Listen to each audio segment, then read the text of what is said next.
Does God Exist? The Ultimate Debate. I believe that tonight's debate will be an awesome and comprehensive debate. Nevertheless, while True Seekers welcomes guest speakers, the views expressed by those invited are not necessarily those of the True Seekers staff itself. A statement of our beliefs and purposes enclosed in the program which you received this evening for our event. And now, Dan Warmer and Mark Holman will introduce tonight's speakers, Dr. Greg Bahnsen and Mr. Edward Tabash, respectively. Would you please join me in welcoming these two fine gentlemen? Answering the question, does God exist? In the affirmative will be Dr. Greg L. Bahnsen. Dr. Bahnsen has a PhD in philosophy from the University of Southern California.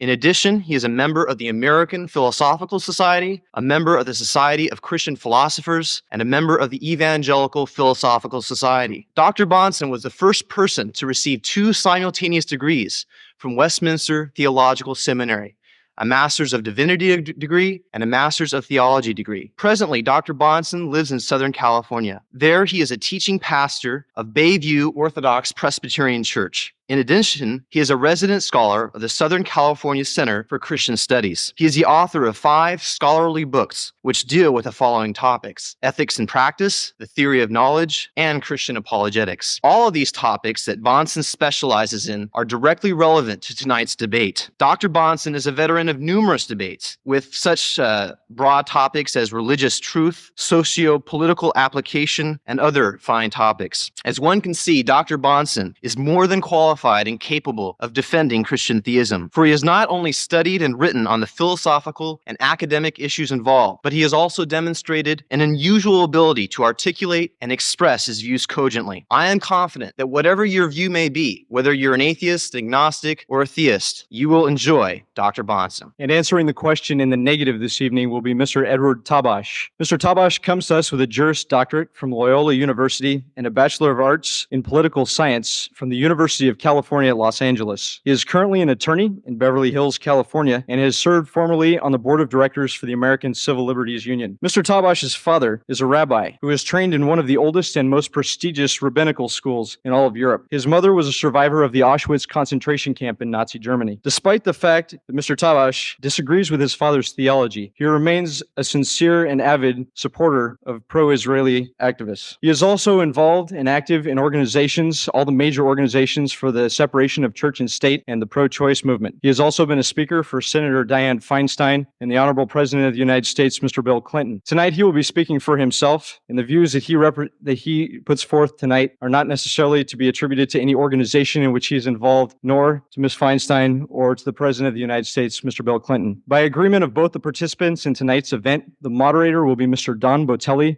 who is one of the advisors for Truth Seekers. Will you please join me in welcoming all 3 of these gentlemen who will participate in our debate this evening. Thank you, Mark and Dan. Welcome, ladies and gentlemen. The resolution before us tonight is in the form of a question: does God exist? I would like to preempt my remarks by saying that just recently I have learned the correct pronunciation of Mr. Tabash's name.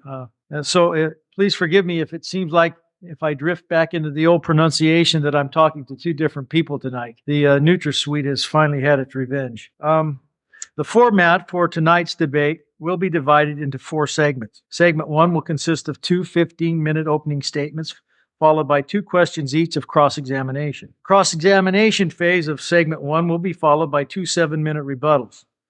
Segment 2 will be the same as segment 1, with the exception being that the speaking order will be inverted and the speaking time shortened. Immediately following segment 1 and 2, there will be a brief intermission.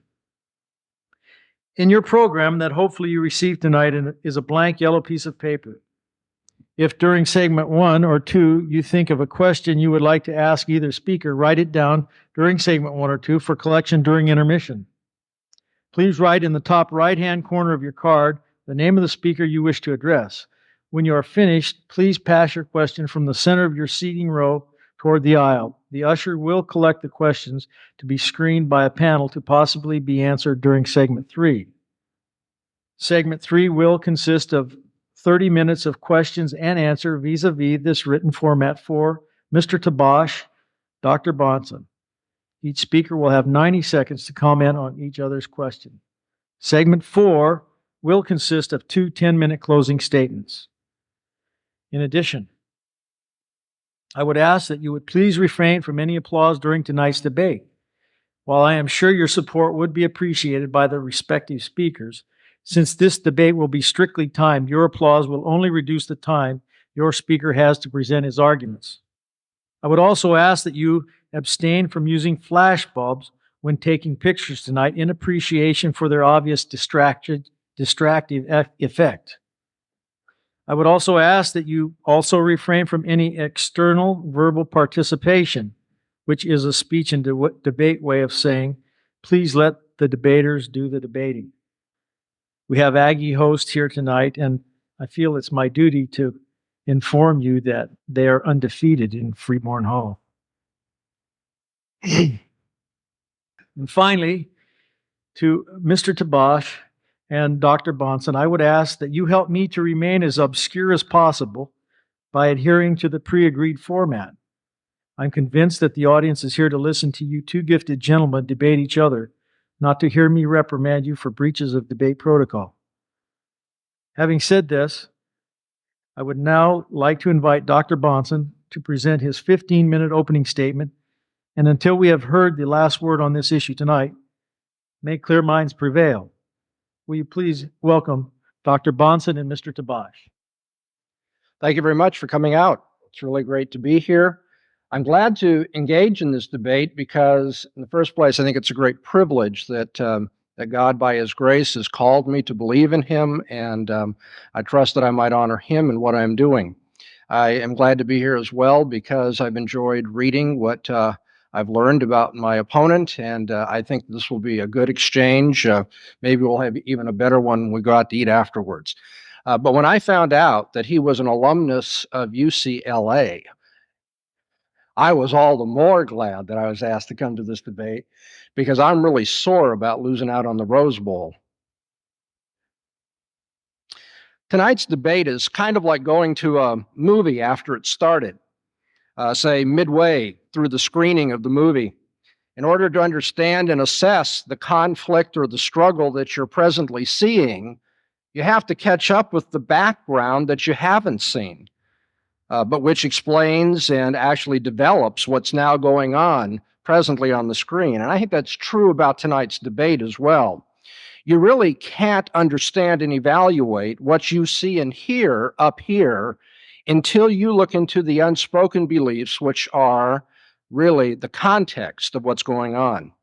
There is a crucial and a determinative intellectual background to tonight's public conflict between the theist and the atheist. A background which involves radically different philosophies about reality, knowledge, human value, and conduct. On the one hand, you have a view that says the world is at base matter and motion. And over against that, a view that says the material world is actually the creation and is controlled by a sovereign and all-knowing personal God.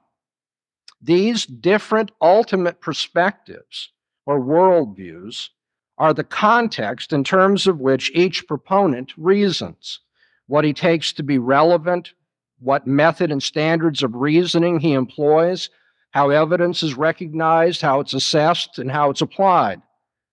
Mr. Tabash has a fundamental philosophy of life, an underlying worldview, which he brings as background baggage to the debate tonight.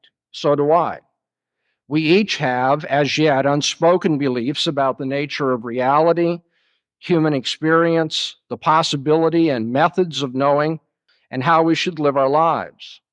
And when all is said and done, these two opposing worldviews will guide and always be at work in our respective arguments or our appraisals of evidence. For example, atheists can be undaunted when Christians show the historicity of Christ's resurrection, pointing to it and saying, see, there's a miracle.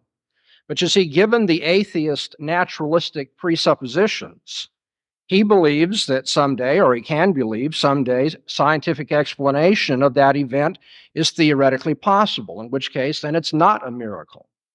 On the other hand, theists are not dissuaded when atheists point to the evidence of natural disasters or children suffering in the world. For you see, given their presuppositions, God has a morally sufficient reason for ordaining such events. and thus they are not contrary to his goodness and his power, given those presuppositions. In both cases, the underlying worldview is the controlling factor in the reasoning and the conflicting conclusions to which the proponents come. And thus progress can be made in the atheist-theist debate only if we recognize that we all have, as it were, come into the movie midway. And we must confront the philosophical background to our disagreements. Tonight's debate comes down to a choice between the conflicting worldviews in terms of which we will be reasoning and arguing tonight. Now, I believe that the existence of the Christian God is an objective reality which is rationally provable. Please note 4 things, though, about what I've just said. First of all, notice that I am defending Christian theism specifically. I don't believe there is any unambiguous and coherent notion of theism in general. I'll be defending the Christian version of theism. Secondly, our concern here tonight is with the question of the truth of atheism or of theism, not with psychological motivations, not with subjective desires or the social functions, or even the personal character of theist or atheist. The truth about God, either way, and the truth about devotees to theism or atheism, again, either way, may be happy or it may be sad. It may be useful or it may be counterproductive. It may be corrupting or it may be ennobling, but regardless, whatever the truth is, it remains the truth. Thirdly, remember that an argument need not be accepted by everyone for it to be nonetheless conclusive. We must obviously distinguish between proof and persuasion. Personal persuasion is subjectively qualified. Proof is not. For you see, something can exist, for instance, a cancer for which the doctor has proof. Something can exist even though a person is unpersuaded that he has cancer and even offers reasons, maybe, avidly reasons against the possibility that he has cancer. We're dealing here with proof, not persuasion tonight. And fourthly, many hearers need to disabuse themselves of an old canard that goes something like this: faith is believing what you know ain't true, or faith takes over where reason leaves off. Faith is not something that stands over against reason, whether above reason or contrary to reason or however you wish to put it. Rather, reasoning itself rests upon the presupposition of faith and collapses as arbitrary without it. Now, to make this point, I've chosen to look not to what committed Christians have reasoned or said, which you might feel is too easy and partisan on my behalf, but rather to have us consider what our hostile opponents have pointed out about a central problem in philosophy. We'll look at an issue treated by David Hume, the 18th century Scottish skeptic, and also by Bertrand Russell, 20th century English philosopher. Both of these men wrote in strong opposition to religious faith and especially to Christianity. The problem we're going to look at for a few moments here is the problem of induction. Among the expectations with which we encounter experience and encounter the world is the expectation that uniformity can be found between the diverse events, things, or experiences in the world. This expectation may in some cases be quite explicit and self-conscious, but it need not be. For instance, when we learn to drive a car or to speak a foreign language, we usually pay close attention to what is the regular function of certain parts of the car or of the grammatical rules and ordinary word usages of the language. But we eventually come to do these things more automatically or more habitually, and we no longer consciously think about the expected uniformity in our use of cars or our use of language. Our learning and reasoning tacitly assumes that the universe is such that uniformities are expected and exhibited in similar things, even though they are separated by time and space. That the way things happen can be viewed as instances of general laws. And what has occurred in the past is a reliable guide for predicting and thus adjusting to the future. Now, this can be described in an elaborate and abstract way, but not many of you are philosophy majors and would want me to do that. The fact is, each of us is very familiar with what I'm talking about from personal experience. We're all quite acquainted with the process of moving from particular facts in our experience to general truths which are exhibited by those particular experiences. For instance, children don't merely conclude from their pain that a particular case of flame is burning them. They usually project that fire in general, or if you will, all fire, any fire, will burn as well. From observed regularities or associations, we infer universal regularity, even in the unobserved cases or yet future cases. In popular parlance, we say we assume the uniformity of nature. The method of generalizing from observed cases to all cases of the same kind is called induction. The basic guiding principle here is that future cases will be like past cases, that similar things will behave similarly. So, for instance, if certain conditions and events bring about a certain effect today, the same factors will cause a similar effect later. I'll give you a down-to-earth example. Why do we expect toothpaste to spurt from the tube when we squeeze it? You might call this the toothpaste proof of God's existence, okay? We support that expectation in terms of two things. One, our past experience with toothpaste tubes, and two, the belief that nature is uniform, that the future is like the past. Without that second belief, we would not be able to learn from experience. We would not be able to use language.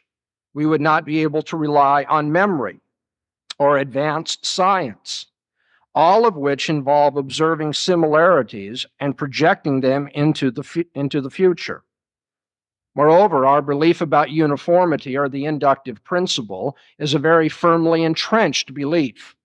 When scientists found that there were deviations in the expected orbit of Uranus, they did not draw the conclusion, okay, nature is not uniform after all.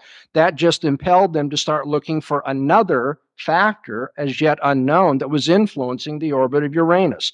They did not give up the inductive principle, but they rather hypothesized the body, which, by the way, we now know to be the planet Neptune. And so from toothpaste to the planets, we believe and reason in terms of the inductive principle. Now, David Hume's question was this, and I quote, "What is the nature of that evidence which assures us of any real existence and matter of fact beyond the present testimony of our senses or the records of our memory?"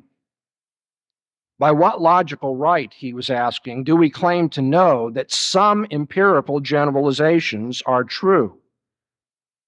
What, asked Hume, are we warranted in asserting on the basis of our experiences? And he said, to be very strict in his empiricism, only that in the past, or in the cases so far observed, such and such has been the case. But Hume said, we have no basis for projecting that into the future. And I quote him again. He says, if you insist that the inference is made by a chain of reasoning, I desire you to produce that reasoning. Now, of course, many people make the mistake of responding to Hume saying, hey, listen, we all assume the future will be like the past. Hume said that he understood that. There's no question that in practice we act that way. But as he said, and I quote him again, I want to learn the foundation of this inference. And then there are people who say, well, we know it's very probable, even though it may not be certain. But that misses Hume's point as well. Hume knew very well that we don't have certainty about all matters of science. His point is that we have no logical right to affirm on the basis of our past experience that even probability is true of the natural order, and so that the principle of induction is left without a foundation. Bertrand Russell, the 20th century philosopher, said that we cannot justify our belief in induction on the basis of the past success we've had, in believing that the inductive principle is true, because that too assumes that what happened in the past is going to be like the future. Let me quote Russell here. The inductive principle is equally incapable of being proved by an appeal to experience. Experience might conceivably confirm the inductive principle as regards the cases that have been already examined, but as regards unexamined cases, it is the inductive principle alone that can justify any inference from what has been examined to what has not been examined. All arguments which, on the basis of experience, argue as to the future or the unexperienced parts of the past or present, assume the inductive principle. Hence, we can never use experience to prove the inductive principle without begging the question. So now, do we have reason for believing the inductive principle?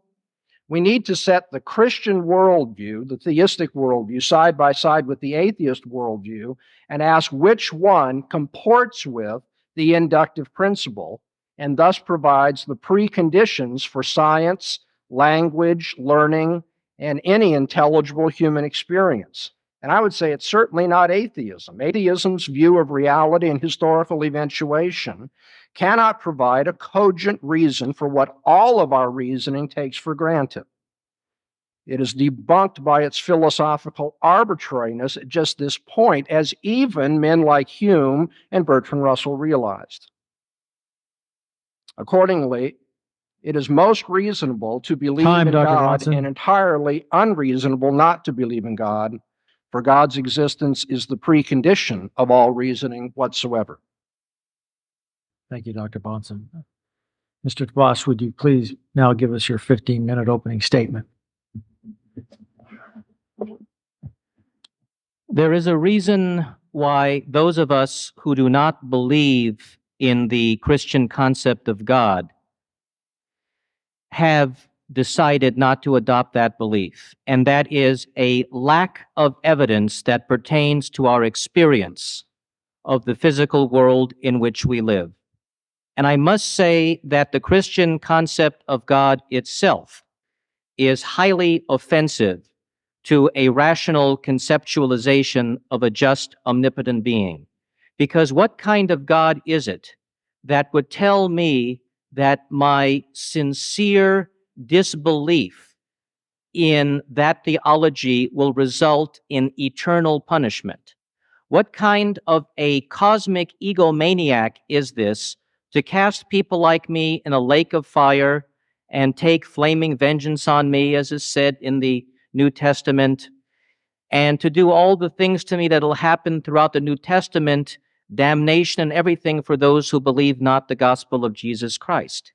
Where is the evidence to our sensory perception, even to our concept of the order of the universe, to the order of the physical environment in which we live? Where is the evidence that that whole cosmos is structured by a being that has so sinister a purpose for us, so sinister a purpose as to consign us to eternal damnation because we cannot bring ourselves to believe in that which is invisible? I submit that such a being is not a God, but a devil. And I submit that such a being is non-existent, and if such a being were existent, then this is not a God, but a cosmic trickster who is playing a colossal scheme of hide and seek because we can't see this being. If this being truly exists, let it not speak to me from the antiquity of ancient books and tell me that I have to believe in it, even though I have no direct evidence, because of the hearsay of people who lived 2,000 and 3,000 years ago. Why not appear to all of us directly?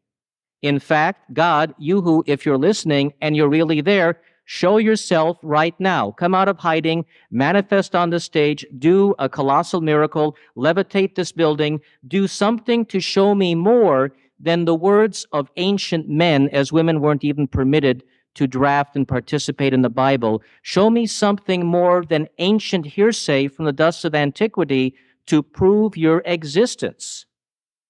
And if you do not meet my challenge, I say to you, if you're awake and listening, that you are violating your moral duty to manifest yourself, considering that you yourself have erected such harsh penalties to befall all those of us who will not believe in you. If there is such a penalty to be paid for disbelief, then you must, to be fair, give us greater evidence to induce that belief rather than to expect us to take questionable testimony from primitive times as a basis for making a judgment about the nature of eternity. And so I would say that not only is there no evidence, but that the Christian concept of God is an immoral monster for positing such eternal punishment for understandable lack of belief. If I am sincerely wrong after I die, God should say, well, Eddie, you blew it, but it's understandable. I didn't give you much to go on, so you still get to avoid the barbecue pit. But the fact that Christian theology says that if we do not accept Jesus, it's the grill room, that is something which is offensive to the nature of not only normal human evidence, but it's offensive to our nature of right and wrong. And where is the proof other than a dusty old book written thousands of years ago of questionable authorship? Now, the argument is that there is design in the universe. But if there is such design, then the theists can't have it both ways, because intelligent planning in the universe means that there are physical laws that we can apprehend that have uniformity of application. And if those physical laws have uniformity of application and the design is such that it possesses pattern, precision, and regularity so that we may know that that design is reliable, then those very laws cannot be violated by the introduction of unprovable miracles. And so the claim for miracles is itself a violation of the very claim of design, and the theists cannot have it both ways. Because if the universe is so well ordered, like a perfectly running mechanism, then it means that that design reveals to us that we can apprehend the uniformity of the rules which are inviolable and which are invariable, and thus the very claim of miracle violates that principle of design and uniformity. And that would tend to show that if a God exists, it is not the God of Christianity or Orthodox Judaism or Islam. It is not the invisible male deity in the sky that gets a temper tantrum every time you don't worship him in the right modality. It would show that that deity is more or less the pantheistic concept as articulated by Spinoza, which is a being that is a prisoner of and subject to its own laws. It means that the God force is as much a subject of its laws as we are, because the uniformity and design of the universe reveals laws that are predictable and immutable and that do not get altered. Also, when I was 5 years old and the rabbis were teaching me about God's parting the Red Sea, my first impulse was to become quite jealous. I was jealous because it meant that my ancient forebears got a chance to see direct proof of something which I was being denied. They had the opportunity to witness a miraculous event directly, and I was being denied that opportunity because miracles no longer happen. And I told the rabbis that if we could go to the Santa Monica beach and see God part the Pacific Ocean in a miraculous fashion, that would induce belief. And why is it that we must rely on a book written, I guess, altogether somewhere between 1350 BC and maybe when everybody got it together about 250 AD, which wasn't even in its initial codified form until 325 in the Council of Nicaea, where even the book of Luke, as I understand it, only made it into the Gospels by one vote, and other books were discarded. So if we have a book that took about 1,400 years to put together of dubious authorship at a time without word processors, without reliable testimony, without floppy disks and mag cards to show fidelity to the original texts, without even good Xerox machines, how in the world are we to be expecting that not one word in that book is in error? How can we expect not one word in that book is in error? And in the Gospels, we see a few errors and or contradictions. The resurrection. One book says that 2 women went to the tomb. Others said 3 women. One book says that the stone was already pulled aside when they got there. The other book says, no, it wasn't. It was pulled aside when they got there. One book says there was an angel outside saying he is risen. The other said there was one man in a white garment inside. The other says, no, there were 2 guys inside. And so if the Bible is absolutely inerrant, there could not be this contradiction. There couldn't be this God of the Old Testament that says, yes, you Jews, you're my people. You are my sons and daughters. You are my chosen people. And then in the book of Thessalonians, talking about how the Jews are accursed because of their denial of Jesus and that they are contrary to men. There also could not be chapter 7, verse 14 in the book of Isaiah, which says that, in fact, a child will be born not to a virgin, but the original Hebrew alma is young woman. If they wanted to use the word virgin, they would have said betulah, not alma in the original Hebrew. And then to say that his son will be Emmanuel. Well, Jesus' name was not Emmanuel. And the whole chapter of Isaiah was talking about a sign to a king 600 years before Jesus was to be born. 600 years before Jesus, a king who was being beset by the kingdom of Israel and a kingdom to the east, and this was a poor king of the kingdom of Judea who was besieged. So, hold up the sign. Yeah. Okay. So the whole point is that not only is the Bible not containing evidence in the physical, rational universe to exhibit its authenticity, it doesn't show internal consistency. And even if it did show internal consistency, that does not mean that its claims of supernaturalism are true. Now, it's true that I can't explain every phenomenon in the universe, but I don't have to. If there is lightning, and I don't necessarily know how that came about, that doesn't mean that the superstitious offering of somebody from a primitive tribe that says that this is the alligator god who gets angry at the trees, that doesn't mean that that's true. So the fact that religionists can fabricate myths that explain away as of yet unknown phenomena doesn't mean that their God of the gaps, that their filler is true. I don't have to say that I can prove to you that there are not, in the words of Dr. Leonard Peikoff right now, a convention of gremlins on Venus studying Hegel. I don't have to prove to you, because such a thing is so outside the ordinary sensory and scientific and empirical everyday experience of the normal course of these very immutable laws the theists say show design. Because of that,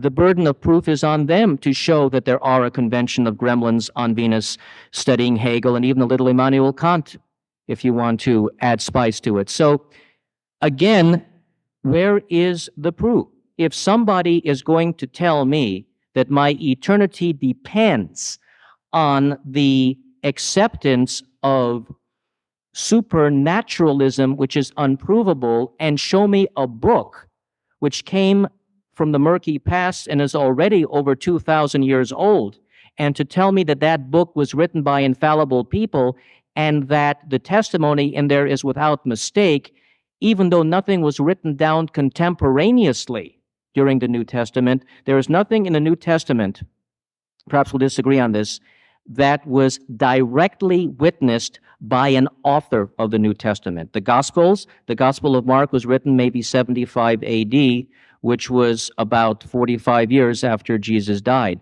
The book of Revelations, which supposedly houses the infallible word of Jesus as to the final destiny of the world, wasn't written until about 100 AD, about 70 years after the death of Jesus.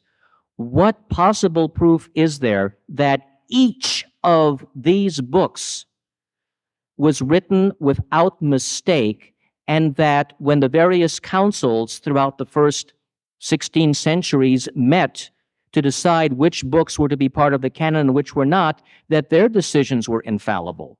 Where is the proof that the cosmic entity guided the selection of every book so that what was deleted and what was accepted was without error?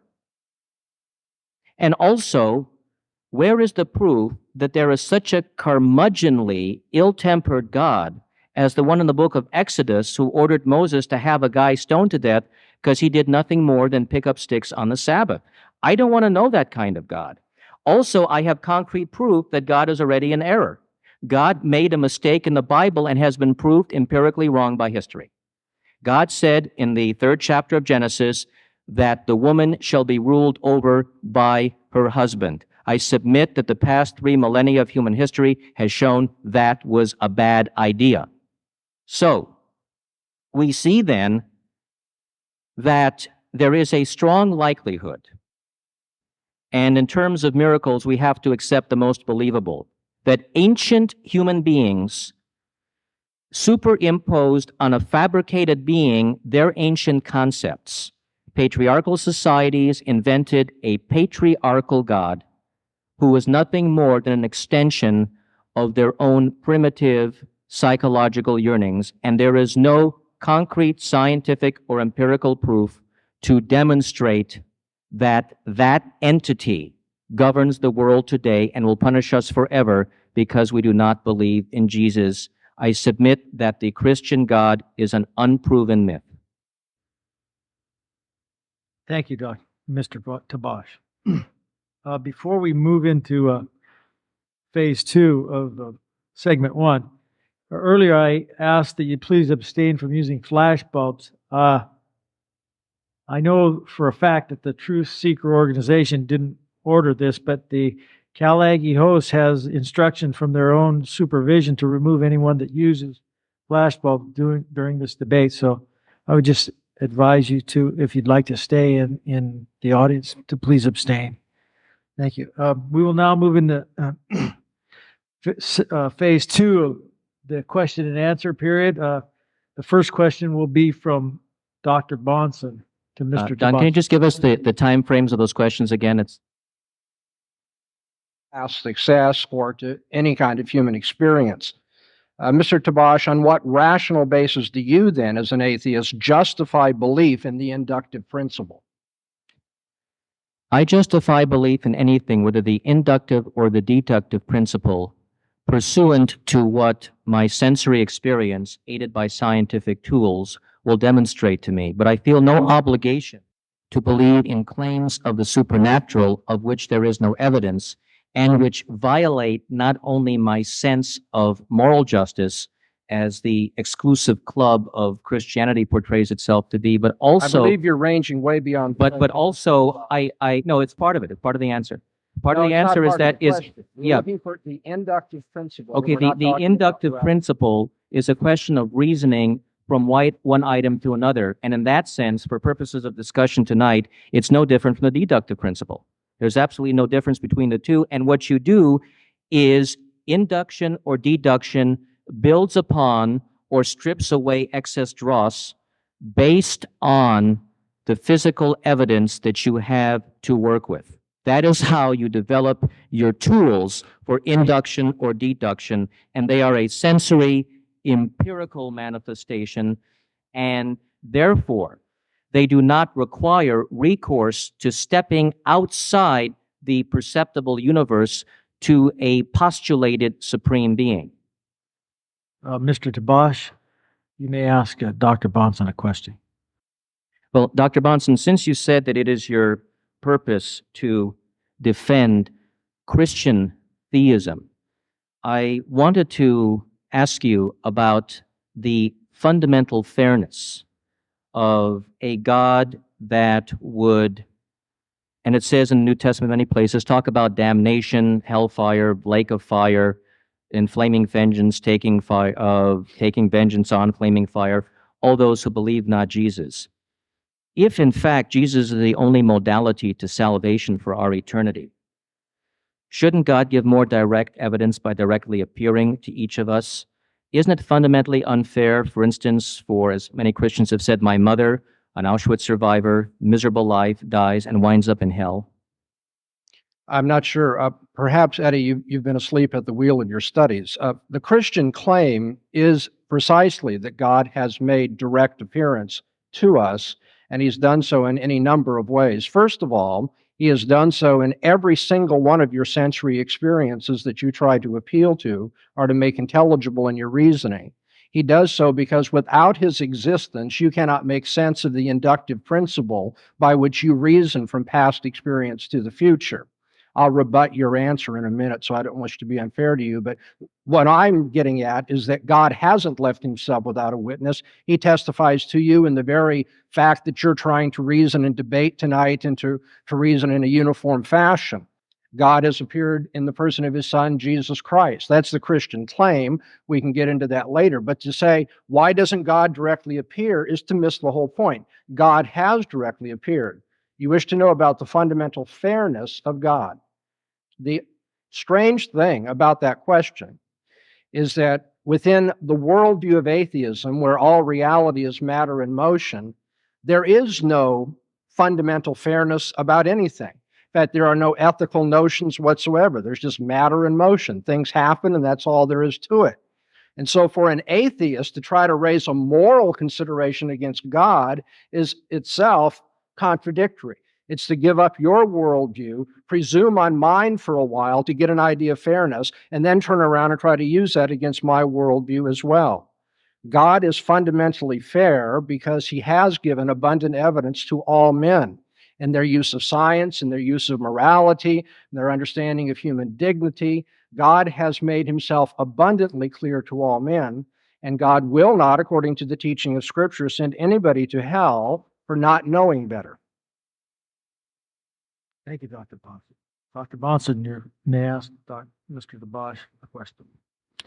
Mr. Tabash, in your opening presentation at one point, you challenged God to appear and to make himself known right now. Of course, I'm very glad that he has not chosen to do that and to bring the day of judgment by his appearance in that way. And I'm glad for your sake, because if he did appear, it wouldn't be just an academic matter for you. But I have a question about that. If you don't meet my challenge approach to things. Now, I'm just going to ask you to reason in a consistent way. If God exists, deal with this as a hypothesis. I know you don't at this point affirm it. But if God exists, would it be reasonable, would it be true to his nature as God, as sovereign, as the one who has final authority and so forth, would it be true to the nature of God to submit to your authority and say, you lay down test for me, let me prove myself to you, and then finally, oh, thank you, you'll believe in me? Would he be God if he submitted to that kind of test? Dr. Bahnsen. Absolutely. And the reason why I say that is because if I am expected to believe in this entity, then this entity, in fairness, that has so much power compared to me, assuming that it exists, would be morally obligated to recognize my dilemma in lack of perception and to give me a concrete sign. This entity, with its omniscience, would have the knowledge to know that with all my struggles in this world, with all my struggles with science and philosophy, I have not been able to see this being, and it would understand that it has to make a greater demonstration of its existence.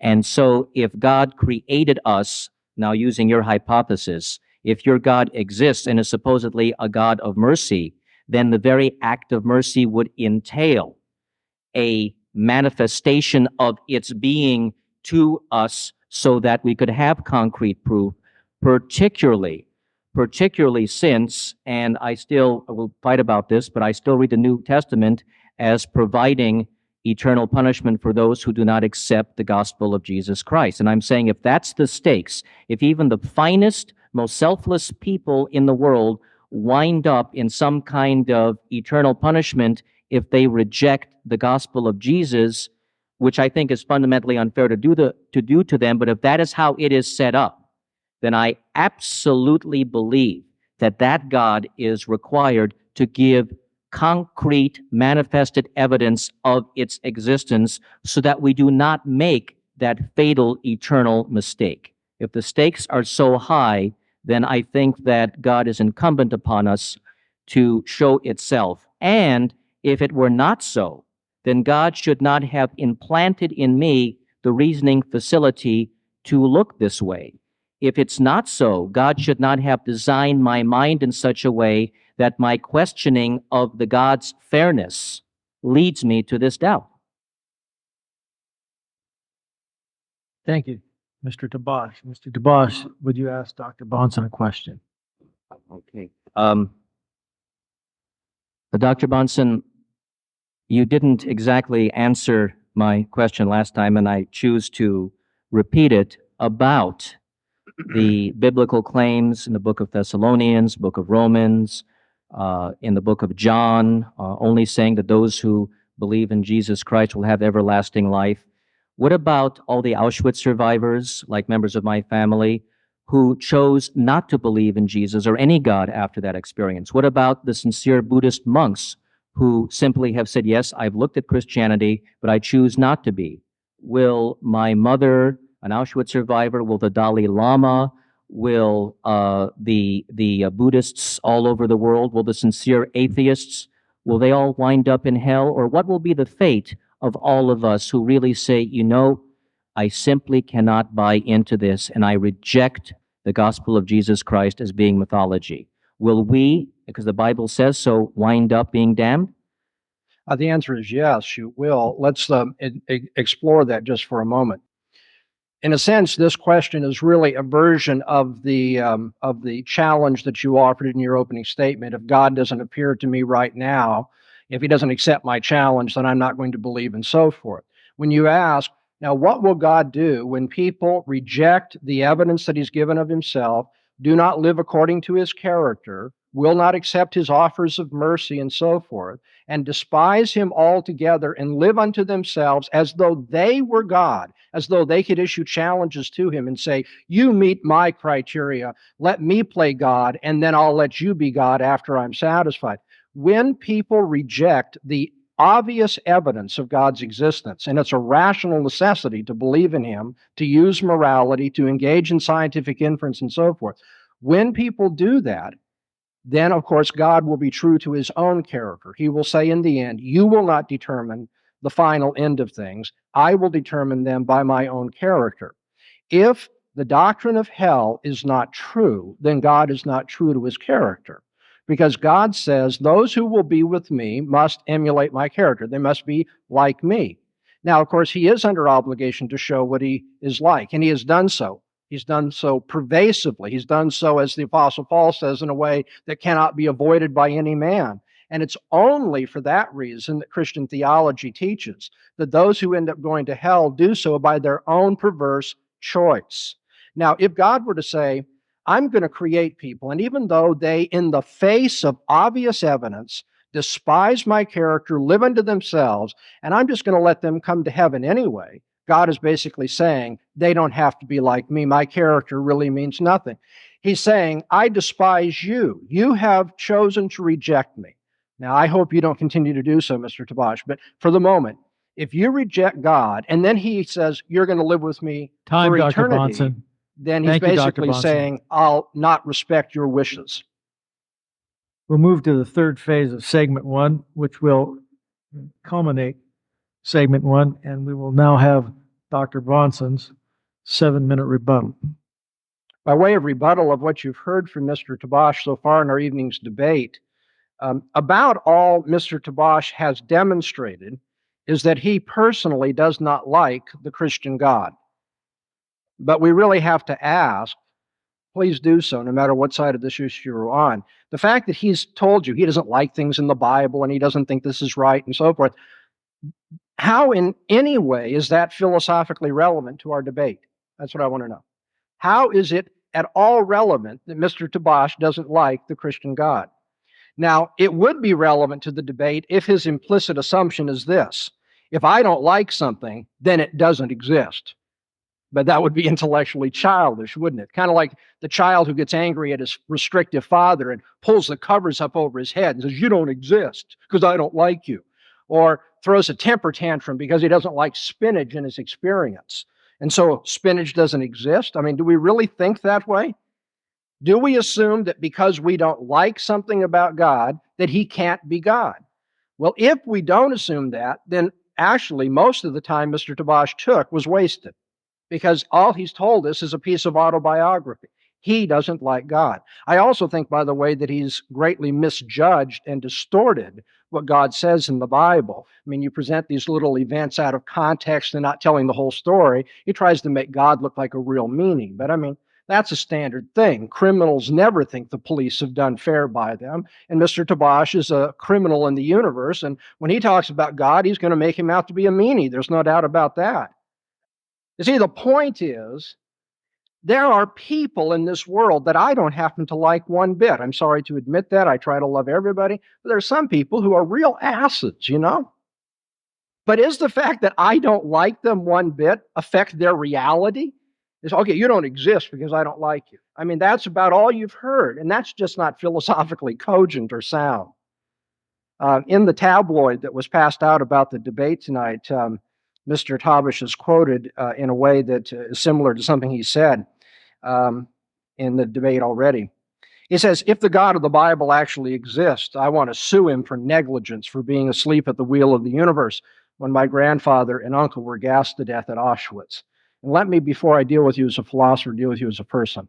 I think it's tragic that that happened. And I don't want you to think for a minute that it's just a matter of playing debate games that we talk about this. But since you've raised it, I want to respond to that.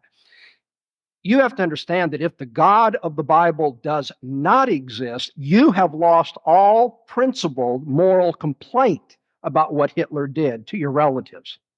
In a godless universe, what one animal does to another animal is ethically irrelevant. Where you see, there is no rational basis for moral indignation or outrage in a godless universe. There is no moral obligation. What happens in a world where it's matter and motion just happens, period. You see, we're left on the atheist conception. We're left with Mr. Tabash's feelings, and desires. We're left with his feelings versus the feelings and desires of, say, a Hitler.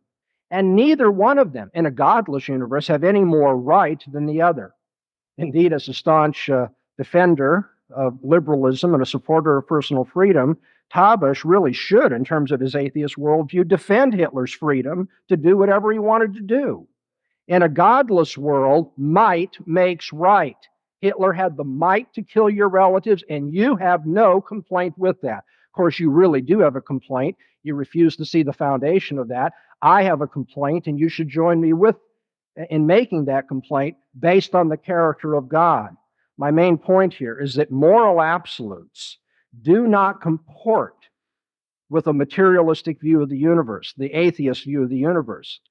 It makes no objective sense to call Hitler evil if this is a godless universe. I mean, a certain bag of biological stuff that is subject to the laws of chemistry and physics did certain things to other bags of biological stuff on the atheist universe. There's no moral consideration here at all.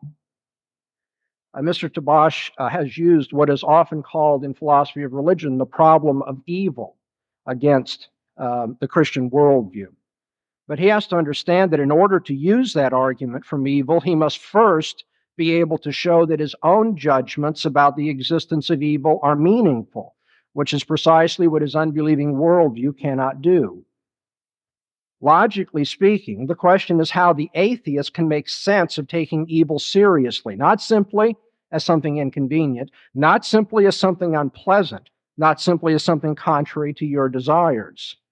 The moral indignation which we feel about Auschwitz and other kinds of evil in this world just doesn't comport with theories of ethics which atheists espouse, theories which prove to be arbitrary or subjective or relativistic in character upon analysis. Usually, atheists try to argue that evil is based on human reasoning and human choices, and thus, in the final analysis, it's relative to the individual or culture. When the atheist professes that people determine ethical values for themselves, rather than having them based on the absolute unchanging character of God, who's made himself known to all men, the atheist implicitly holds that those who commit evil are not really doing anything evil, given the values that they have chosen for themselves. Given the values chosen by Hitler, who can complain? He didn't do anything evil. The atheist must secretly rely upon the Christian worldview in order to make sense of his argument against God based on Auschwitz and other things of that nature. That is to say, anti-theism presupposes theism in order to even make its case. The problem of evil, you see, is a logical problem for the unbeliever, not for the believer. Thank you, Dr. Bahnsen. Mr. Tabash, will you now give us your 7-minute rebuttal? Well, with all due respect, I believe that it is Dr. Bahnsen who is just being autobiographical. The only thing is rather than his personal sense of what should and shouldn't be, he is using an ancient book which to me is filled with great moral flaws and also has no evidentiary basis for belief. Now, Dr. Bahnsen says that without God, I have no basis for the moral complaint against Hitler. I submit that with God, I have an even greater moral basis because there is an even larger problem, and that is how can an omniscient, omnipotent being that is supposed to be full of mercy and justice sit by while innocent people to the millions are tortured and gassed to death by Nazi Germany? And so not only that, but if you compound that horror with the fact that the decent people who were the victims of that Holocaust are supposed to, after going through the Holocaust, go into an eternal Holocaust because they didn't accept Jesus, you have the most monstrous conception of God. Now, if I have, or if we as human beings, according to Dr. Bahnsen and other Christian theists, have the intelligence to, in their view, apprehend and understand that the Bible reveals such great moral truths, I submit that we also have the intelligence to see beyond the illusion, to wake up from the myth and superstition and say, hey, wait a minute. What is this God that takes so many decent millions of people, and just because they didn't pray the right way or pray through the right figure, the right intermediary, they wind up eternally damned? What is this God who opens the pit of hell to all those who simply adopted the wrong theology or sincerely adopted no theology? This is not a God that many of us want to worship. And if God is the designer of the intellectual capacities that we all used to analyze issues of philosophy, then God is also unavoidably the designer of the thought processes in my head which lead me to reject the Christian God of the Bible.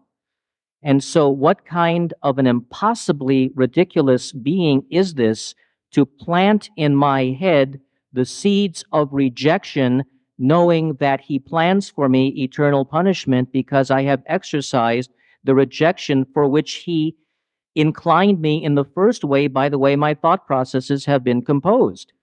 This is a very cynical, dangerous being that makes many of us in such a way that we sincerely can't accept certain postulates and then tosses us into a lake of fire for eternity because we followed those very inclinations which he, the Christian God, himself, itself, placed in us. This is not a God that's worthy of believing, and it's not a question of whether Dr. Bahnsen's autobiography or my autobiography prevail. It's a question of when human beings collectively look at and analyze what it means by morality, we do have some independent right to assess a situation for ourselves. If the God of the Bible had not stayed the hand of Abraham, And if the God of the Bible had made Abraham kill his son Isaac unto an offering, I think that we should be able to say that that was wrong. When God instructed the ancient Israelites to wipe out to the last breathing person every Hittite without taking into account the innocent children among them to be spared, I think that was a problem. I think that if Sodom and Gomorrah story is true, that it is not possible that there wasn't some innocent children in either of those two cities who didn't deserve to survive, even if the adults were irremediably wicked. I also think, and again, showing the absurdity of biblical mythology, that it was very cruel of God to turn Lot's wife into a pillar of salt merely for looking back at Sodom and Gomorrah, particularly the poor woman who were on a low sodium diet. So I think that when you look at the fact that the types of supernatural absurdities which occur in the Bible would be believed in no other context, but there is a kind of sui generis modality of suspended credulity that comes to the Bible, that we compartmentalize the normal analytic process that we use to confront and to deal with every other facet of the human condition, but that when it comes to the Bible, we suspend our rational analytic capacity and accept the most outrageous fairy tales and horror stories as actual truth, which we would not do in any other context. It tells us something, and it gives us a legitimate basis for doubt. It would be more appealing to believability if those things set forth in the Bible were the types of phenomena which we saw manifested in all other areas of human life. If supernatural events were a daily occurrence, if the appearance of angels and supernatural beings were something that accompanied our daily experience, that is something that would make the Bible more believable. But to say that in an empirical universe, that the only exception to the standard laws we live with every day is the biblical account of truth, I think is a very, very weak argument. And so I submit that the evil supernaturalism of divine retribution for failure to pray the right way is an anathema to justice, and that this God does not, in fact, exist. Thank you, Mr. Tabash. We will now have a 3-minute intermission. During this intermission, if you feel like you'd like to write down a question for Dr. Bahnsen and Mr. Tabash, would you please write it down and pass it to the center aisle, and we'll have ushers collecting them. Ready to begin segment 2. If you'd like to find your seats, we'll begin in 30 seconds. Thank you. Would you please be seated? We will now begin segment 2 with Mr. Tabash and a 10-minute opening statement. What an incongruous sight. You have to have humor about life. Here I am standing with the Bible like a TV preacher. Love the irony of existence. I quote from the book of Mark, chapter 16, verse 16. And he that believeth and is baptized shall be saved, but he that believeth not shall be damned. Now, I have a problem with that. And my problem with that is that there is no proof that only those who believe as set forth in the book of Mark will be saved and that others will be damned. Let's take Gandhi, for instance. Here is a man who rejected Christianity. He gave of himself to free his people. Whether his concept of nonviolence may have been a little bit impractical, he meant well, and no one could impugn his motives. He was selfless and was as close to the giving, self-effacing concept of the saint as we've seen in the 20th century. Is he burning in hell just because he, like many of us, had some kind of spiritual cataract that blinded us to the true reality of Jesus? Is Mahatma Gandhi in hell because for all his good works, he didn't accept the gospel of Jesus? Is the Bible reliable when the first gospel wasn't even written until about 75 AD? When in the sacking of Jerusalem in 70 AD, a lot of records were destroyed? When the earliest fragment we have of a biblical text, and we have none signed by the authors themselves, was a few pieces from the book of John in anywhere between 135 AD and 150 AD, more than 100 years after Jesus, when the books of the Bible weren't even codified into a uniform canon of what's in and what's out until about 325 AD, 300 years after Jesus lived at the Council of Nicaea, and when, as the former California Episcopal Bishop James Pike points out in his book If This Be Heresy, that the Gospel of Luke was the gospel with the least number of votes and made it by only one vote out of 318 bishops who were there, and where there were a lot of other gospels, I think about 30, that were rejected. And we look at the Bible, according to the finest scholars in Old Testament Bible study, began to be written, the Old Testament, about 1350 BC, and was not, in fact, according to the modern biblical scholars and even the Orthodox rabbis who believe in the inerrancy of the Old Testament, was not codified until about 250 BC. We see even the Old Testament was written by a span of over 1,000 years. How could it be that in over 1,000 years, not one word of mistake crept in when you had a primitive society with none of the modern stenographic capacities that we have today? There was no ancient Israelite equivalent of a word processor. There were no Xerox machines. There was no verifiability. Superstition was rampant. How can the writings of a primitive society supersede the rational facility of a modern society? How can we, as modern human beings on the cusp of the 21st century, be the philosophical and moral prisoners of ancient, unprovable superstition? If, in fact, the Bible were true, then I would recommend that God do what we do with our law books every year: update them, file updates, revised editions, deal with the problems of modern technology, deal with the problems of pollution, deal with problems which we know very well were not even anticipated by the biblical authors. But let us not take a book that was frozen in time 2,000 years ago and claim that it, many times just speaking an obscure parable, carries with it eternal truth that holds for today without error or without mistake.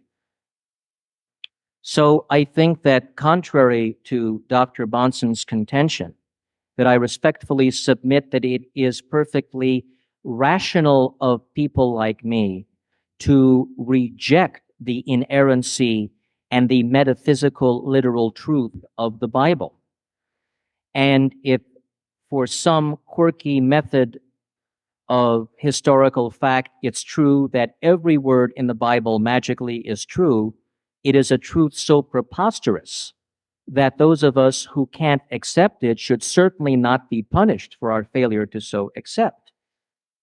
And if Dr. Bahnsen feels, and another distinguished Christian philosopher, J.P. Moreland, feels that he's had direct contact with Jesus, that he has met Jesus, and has been convinced internally of the certainty of Jesus' divinity, why can't the rest of us have that same internal certainty of a more universal benevolence?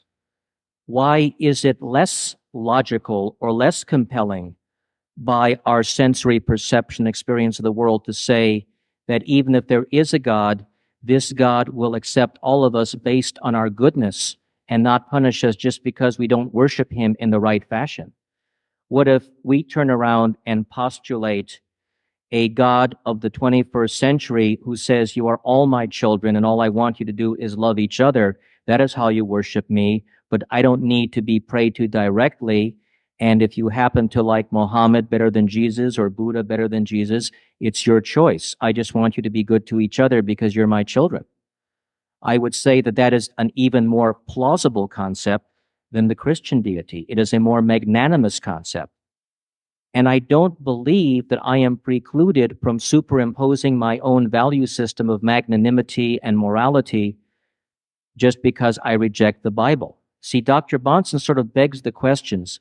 He initially begins with the fundamental premise that the Bible is true or that the proofs in it are already established and that those of us who don't see those proofs have a severe kind of spiritual blindness. And he doesn't accept the fact that there are compelling reasons to reject the dictates of the Bible.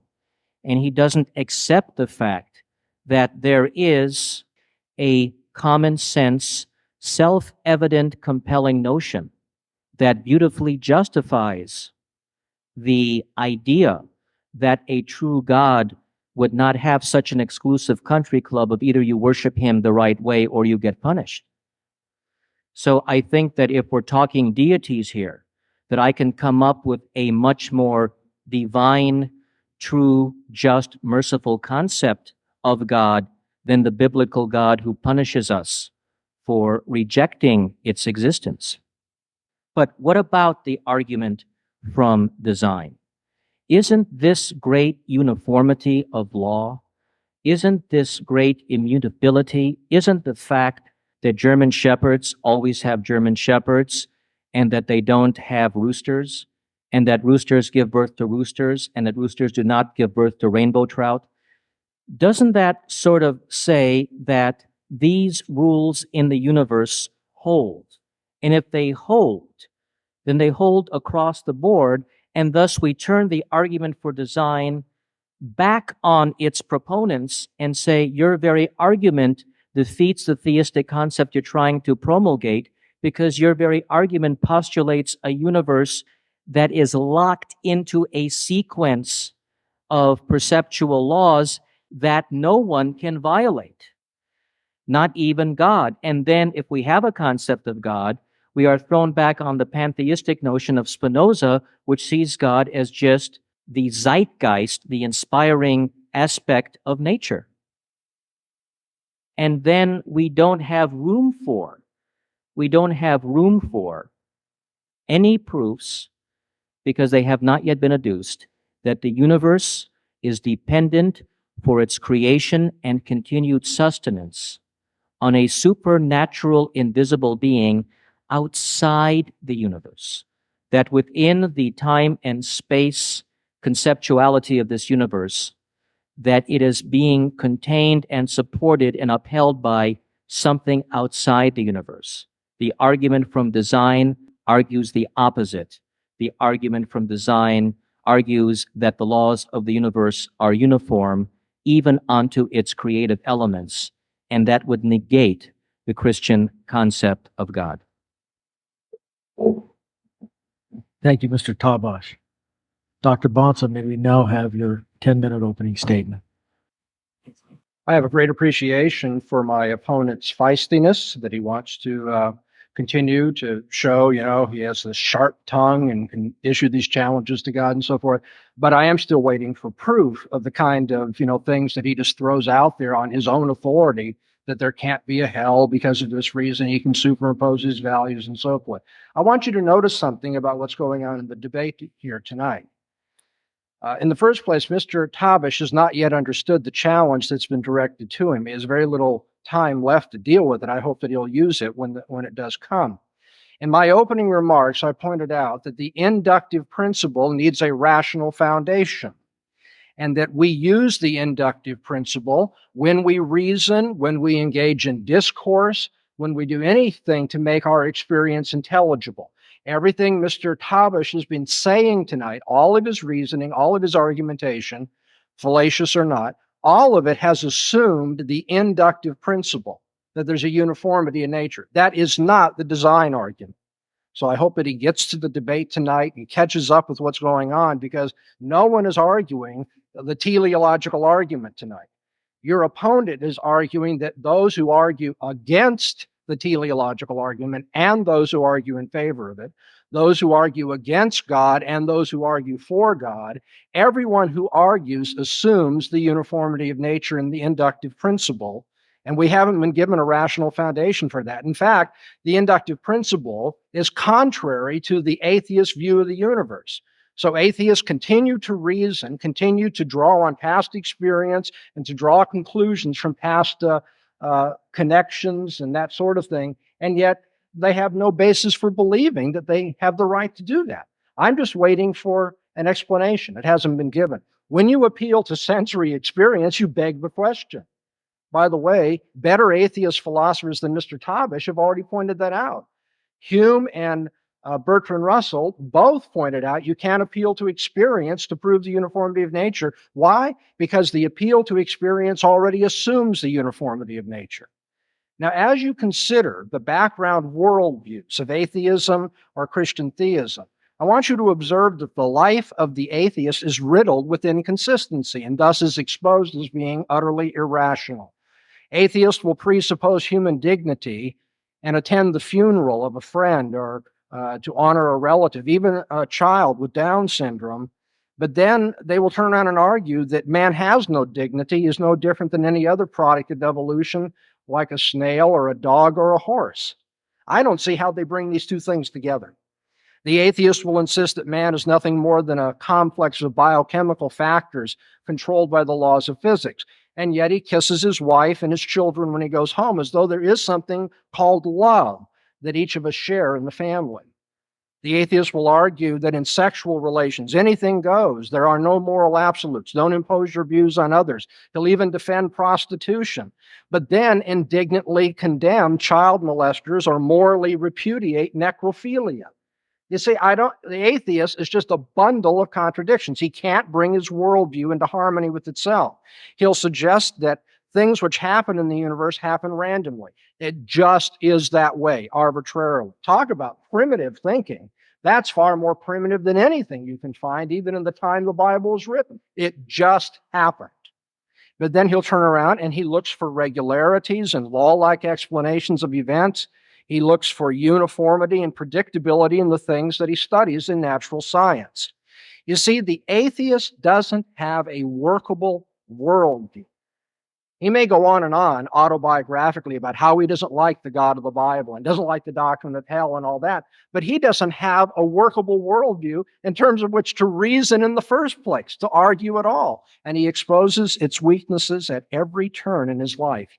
You see, you can claim that there is nothing spiritual, nothing immaterial, nothing abstract and universal, that only concrete particular things exist. You can claim that events are just random, that there's no personal plan or control or purpose in the universe. You can claim that reality amounts to nothing more but matter in motion. But you can't act or reason in that way. And as long as Mr. Tabash continues to reason, as long as he continues to assume the uniformity of past experience with what he's saying now, what conclusions he draws scientifically, how he makes his experience intelligible, he's not living in terms of his own assertion about the nature of reality. We have to ask the atheist, why should you be rational? I mean, if man doesn't have a mind, he's just, just has a brain that's subject to the laws of chemistry and physics, then there is no objective reasoning, and there's no freedom, actually, for us to consider evidence in an argument and choose one way or another. Just like weeds grow, so the mind of man does whatever it does by the laws of physics. We have to ask the atheist, where is the origin of life? On the evolutionary hypothesis, we are led to the irrational view that life spontaneously generated. And yet science today, all of biological science, proceeds on the opposite assumption, that spontaneous generation is wrong, as a matter of fact. No matter how much you tinker or work with a cake mix, you're not going to get the cake mix to make a political constitution. No matter how much you tinker with the cake mix, you're not going to get it to make a dream of a spring day. Why is that? Because the elements of a cake mix have nothing to do with what we're talking about when we talk about political constitutions and dreams and so forth. These are different kinds of things. Similarly, inorganic matter doesn't, by a mechanical reconfiguration, give rise to organic things. That kind of thinking is mythical. It's going back to the days of alchemy. But that's what the atheist worldview leaves us with. We don't know why we should be rational. We can't understand the origin of life. On the atheist worldview, why should we think in terms of scientific inference? This is what I keep driving at. If you're a materialist, there is no uniformity in nature. There is no answer to Hume's skepticism, in which case the atheist can't assert anything, even that he doesn't like God. Why should we be moral in terms of the atheist universe? On a naturalistic principle, there is no right or wrong. There's just might. There's just what happens.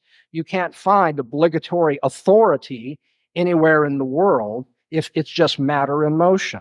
You see, the atheist just cannot answer the tough questions of philosophy. He cannot make intelligible use of his rationality, of scientific inference, of moral obligation. Now, of course, some atheists will say, well, we don't need to answer that. Reality is simply this way. That is to say, he wants to be arbitrary. Well, if you're going to be arbitrary, don't bother to debate. Just say, I'm going to say whatever I want to say. Or sometimes atheists will say, no answer is possible to those deep philosophical questions. No one can know for sure. Of course, that's self-contradictory, isn't it? If no one can know for sure, then how do you know that no one can know for sure?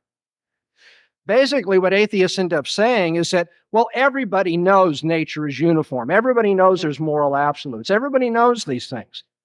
And you know what? On that point, I agree with the atheist. Everybody does know these things. But the problem is they don't comport with atheism. These things that people know very well, the continuing evidence that you need a Christian theistic worldview to make sense out of experience, these things don't comport with atheism. Key philosophical questions are answered by atheists arbitrarily and inconsistently, in a way which can't make sense out of ordinary human experience and reasoning. And atheists try to hide this gaping defect in their theorizing from themselves, but it's not being hid from you tonight. I want you to consider a parallel. A person who were to come tonight and argue no air exists continues to breathe air, doesn't he, while he argues. And when I point out that if, as he says, no air exists, he couldn't be breathing, it would be intellectually inept for him to respond, no, you're wrong to say my theory implies I couldn't be breathing, because in fact I am breathing. You see, he would be so self-deluded that he wouldn't catch the significance of the fact that the facts belie his theory. And the facts, the most common facts of life, inductive reasoning, scientific conclusions, moral judgments, making experience intelligible, belie the theory of atheism. Intellectually speaking, atheists continue to breathe. I know that. They continue to reason, to be scientific, to make moral judgments. I don't doubt that. But the atheistic view of things would, in theory, make such breathing impossible, would render science arbitrary, logic impossible, and ethics nonsense. Atheists work hard to hide this intellectual poverty from themselves. That's why they look up verses in the Bible and try to ridicule things, rather than getting down to the basic issue of, do you have a philosophy of life in terms of which you can reason about anything at all? And they pretend, philosophically speaking, that they're not breathing God's air all the time they're arguing against him. The Apostle Paul in Acts 17 said to the philosophers in ancient Greece, in him, in God, we live and move and have our existence. You see, God is the very atmosphere of our lives. Thank you, Dr. He's the intellectual precondition of all of our rationality and all of our morality. Thank you, Dr. Bahnsen. We'll now move phase 2, segment 2, with cross-examination, and the first question will be asked by Dr. Tabash. Excuse me, Mr. Tabash. 2 questions each? Back and forth, same as it? Yes, sir. Okay. Dr. Bahnsen, my challenge to you is, I accuse you of conducting this debate as if it's already a given that the Bible, written over this span of more than 1,000 years, absolutely contains no error whatsoever, and that magically, unlike any other book in human society, that the Bible, when it speaks to supernaturalism, is correct, that everything else is incorrect, and notwithstanding the murky mists of authorship and the ancient antiquity of many books of the Bible that not one word in it is a mistake. How do you defend rationally your claim of absolute biblical inerrancy so that we can be sure that the Bible is the highest manifestation of divinity we have in written form? Well, there's a very strange form of reasoning that goes on when Mr. Tabash speaks this way. He wants to know how it could possibly be in an ancient primitive book that there is just no mistake whatsoever. How could it be so unique and so different? What have we forgotten here? What is the claim? Now, I'm not saying it's true in this, but to answer this question, what has my opponent forgotten? He's forgotten that on the Christian claim, the Bible is inspired by an all-knowing, sovereign, eternal God, and that therefore God is able to bring it about even through alleged primitive people, that no mistake is made in what he says. Now, again, I am not asking, I didn't, by the way, he keeps wanting to bring this up. Have you heard me refer to the Bible once tonight, except in a passing allusion at the end just a moment ago? I haven't come and say, look, the Bible says there's a God, you've got to believe the Bible, so we keep going back to that. But he wants to keep, going into these things. But the answer to the question is, if the Bible is what it claims to be, if it's accepted on its own terms, it is the word of the living and true God who knows all things, controls all things, and can bring it about, therefore, that the book is whatever he wants it to be. Now, no other book is like that book. Christians are not embarrassed by that claim. They think that's one of the things that, sets forth their faith to the world. No other faith, not the Hindus, not the Muslims, no one has a book like that. In fact, there's only one or two other claims that even come close to that claim. But if the claim is true, the answer to your question should have been obvious to you before you came to the debate tonight. It's God's word through the words of men, and as God's word, it's without error. I heard you refer, Mr. Tabash, during your second speech tonight, of compelling proof that the Bible is erroneous about its doctrine of hell. And in the process, you spoke of your right to superimpose your own values. Now, I'd like you to explain to me, because I guess I'm busy up here trying to write and take notes. I missed that somehow. I heard you say you don't like it. I heard you ridicule it. I heard you say all sorts of things to appeal to, the audience to say, oh, you're not going to like this either. But could you please tell me now what the compelling rational proof is that the doctrine of hell was mistaken? Repeat the proof, not just your ridicule. The proof is the same as my ridicule of the concept that there are gremlins on Venus studying Hegel at this very moment. When someone asserts the supernatural preposterous, the burden of proof is on them. I don't have to prove that there are not flying saucers resting atop this building right now. There may very well be. I don't have to prove that they're not, because it is outside the sensory, scientific, and empirical experience.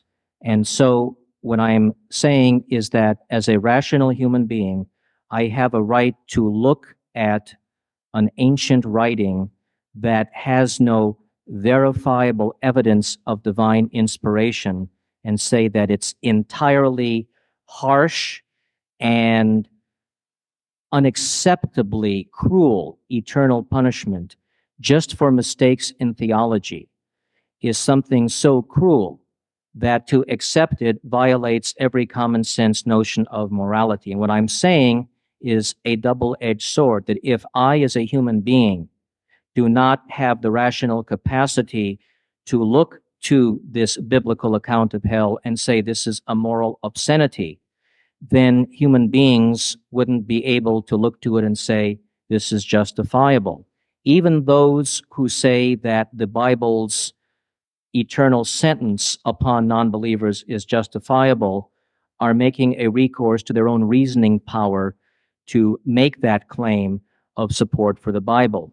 And I'm saying that it is, in terms of basic justice and mercy, that the concept of eternal punishment for merely a mistake in philosophical thinking, if the Bible happens to be true, is what we would call cruel and unusual punishment, and punishment disproportionate to the crime. Thank you, Mr. Tabash. Mr. Tabash, would you please ask your question to Dr. Bahnsen? Yes, of course. If the No, I'm supposed to ask. I'm sorry. You just answered. Now you ask. Who? You just answered the question. Right. Now I asked. That's what I Yes, said. Okay. that's what I right, said. Okay. I got. Didn't I? Did I say that? Now, Dr. Bahnsen, that? you said that Christians believe that the Bible is inspired by God. And you said that the way that such a supernatural event could happen as a book written over so many centuries could be infallible is because of the guidance of the divine creator. Let me ask you then, what is the proof? I want to put you to the proof that the Bible is inspired by God and that everything God wished to say to humanity is contained in the Bible, and that, in fact, that divine inspiration resulted in a book without mistake. What is the proof of that? Okay, let's remember. I'm going to answer your question. Along the way, let's remember that you are supposed to be showing that God doesn't exist. I'm to show that God does exist. You're now asking to debate a theological point about the inspiration of Scripture. And I'm glad to meet you at whatever level you wish to. But let's remember that what we are ultimately going to have to deal with is worldviews. In terms of the Christian worldview, the proof that the Bible is inspired is rather clear. God himself makes this claim as a self-authorizing claim. He identifies his own word and says, those who reject his word are reduced to foolishness and absurdity in their reasoning because they cannot make sense out of the world in which they live. They cannot make sense out of morality, cannot make sense out of rationality, cannot make sense out of science, cannot make sense out of human dignity, cannot make human experience intelligible. So God, on his own authority, reveals his word. Now, this is the Christian theory here, and no one's asking you to accept it. That's not what we're debating tonight. But you ask this question, and it should be obvious that within the framework of Christian reasoning and philosophy, the Bible has that ultimate authority, and those who reject it, this is what I'm telling you tonight in terms of my argument, those who reject it are reduced to absurdity. And so the proof that the Bible is the Word of God is not only that it makes that ultimate claim, and it verifies it in that all who reject it cannot make sense out of science, morality, and so forth. They are, as the Bible puts it, fools, not in the name-calling sense, in the descriptive sense that they are mentally dull and refusing to take what is obvious to everybody and draw out the conclusions and worship God in the way that they should. As Paul says in Romans, the first chapter, God has made himself known to all men so that they are without excuse. But they suppress that truth in unrighteousness. They rebel against him, and their reasoning is made futile as a result of it. And what I'm showing you tonight is that your reasoning is futile. It's philosophically arbitrary. Thank you, Dr. Bahnsen. Dr. Bahnsen, would you ask? Now I do get a question. Yes. Okay. Sorry about that. Excuse me. Mr. Tabash, the first time you said this in your lecture, I kind of passed over it because I didn't really think you wanted to assert something that is so philosophically preposterous. But you've come back so many times, I'm now going to use my fourth question and ask you it. You keep referring to things which are outside sensory experience being unproven. So that if you can't see something, if you can't observe it, then you can't know it. And so my question is, if you are working on the assumption that all knowledge is based upon empirical experience, is your thesis that all knowledge is based on empirical experience itself based on empirical experience? Is that an observational claim? On what basis do you know that all knowledge is limited to what you can physically encounter in the empirical world? Because I don't restrict all knowledge to what I can encounter in the physical world. I restrict it to all knowledge that can be by inference derived from the empirical world.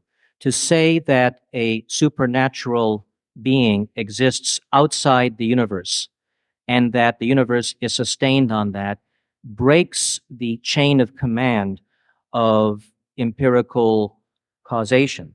But to say, for instance, that subatomic particles exist and that microcosmic subatomic particles exist is an extension of trying to determine the components of larger macrocosmic entities. But even though neutrinos and neutrons, electrons, and protons escape the human eye, they are inferable along the same causal chain of command as are the larger objects that they constitute.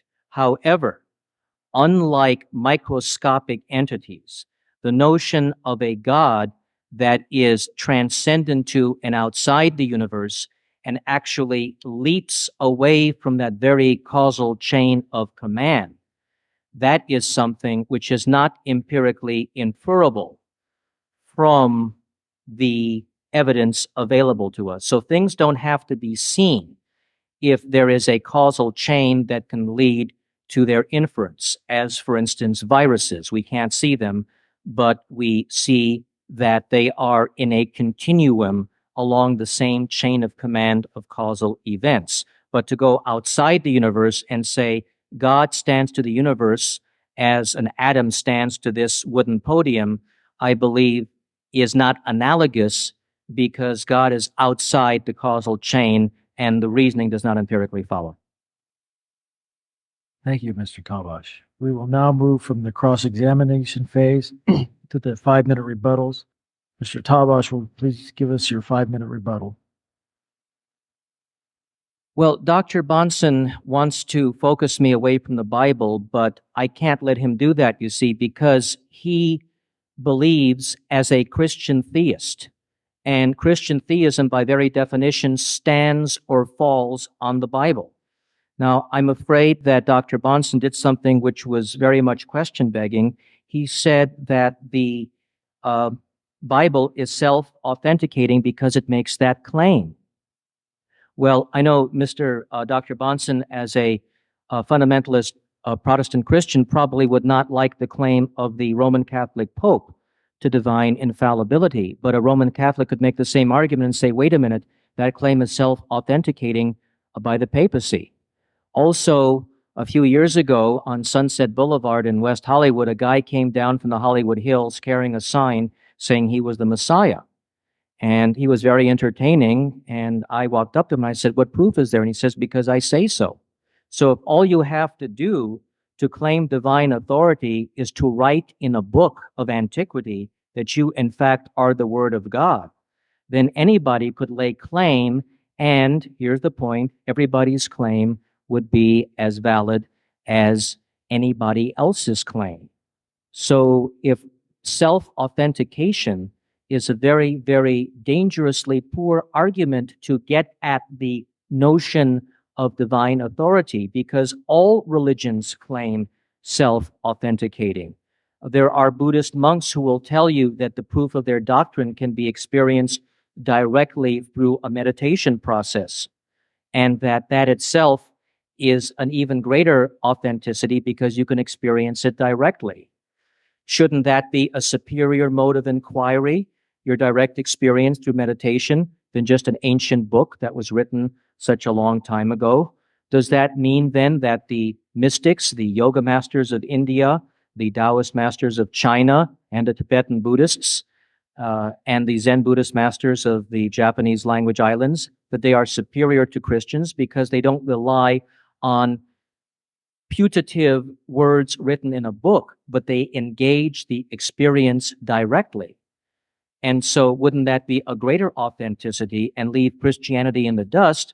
Because then the Eastern religions based on direct experience aren't just on written hearsay, but on direct encounter with the infinite through direct contemplative merger.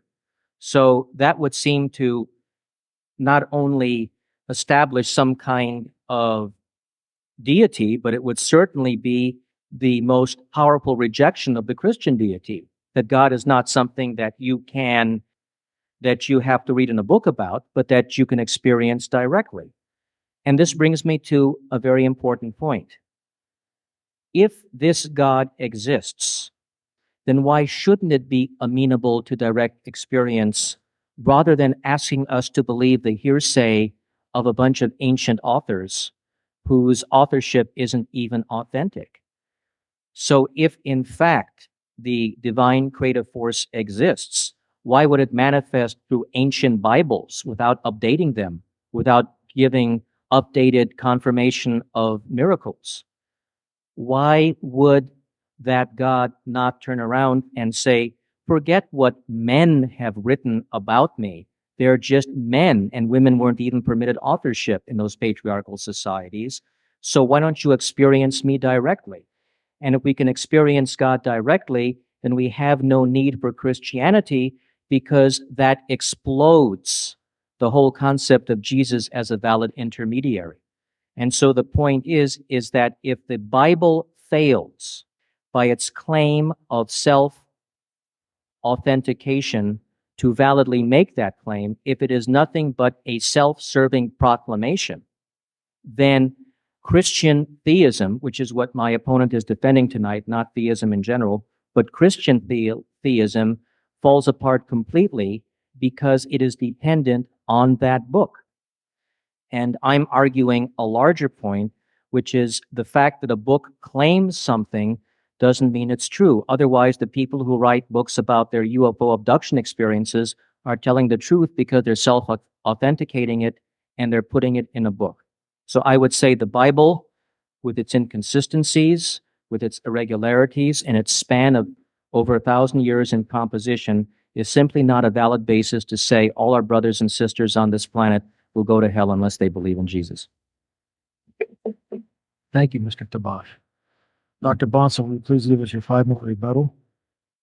Well, now I really am convinced, with all due respect to my opponent as a human being and so forth. I care for you, and I'm not at all trying to take down your dignity, but I really am convinced now that your worldview reduces to philosophical absurdity.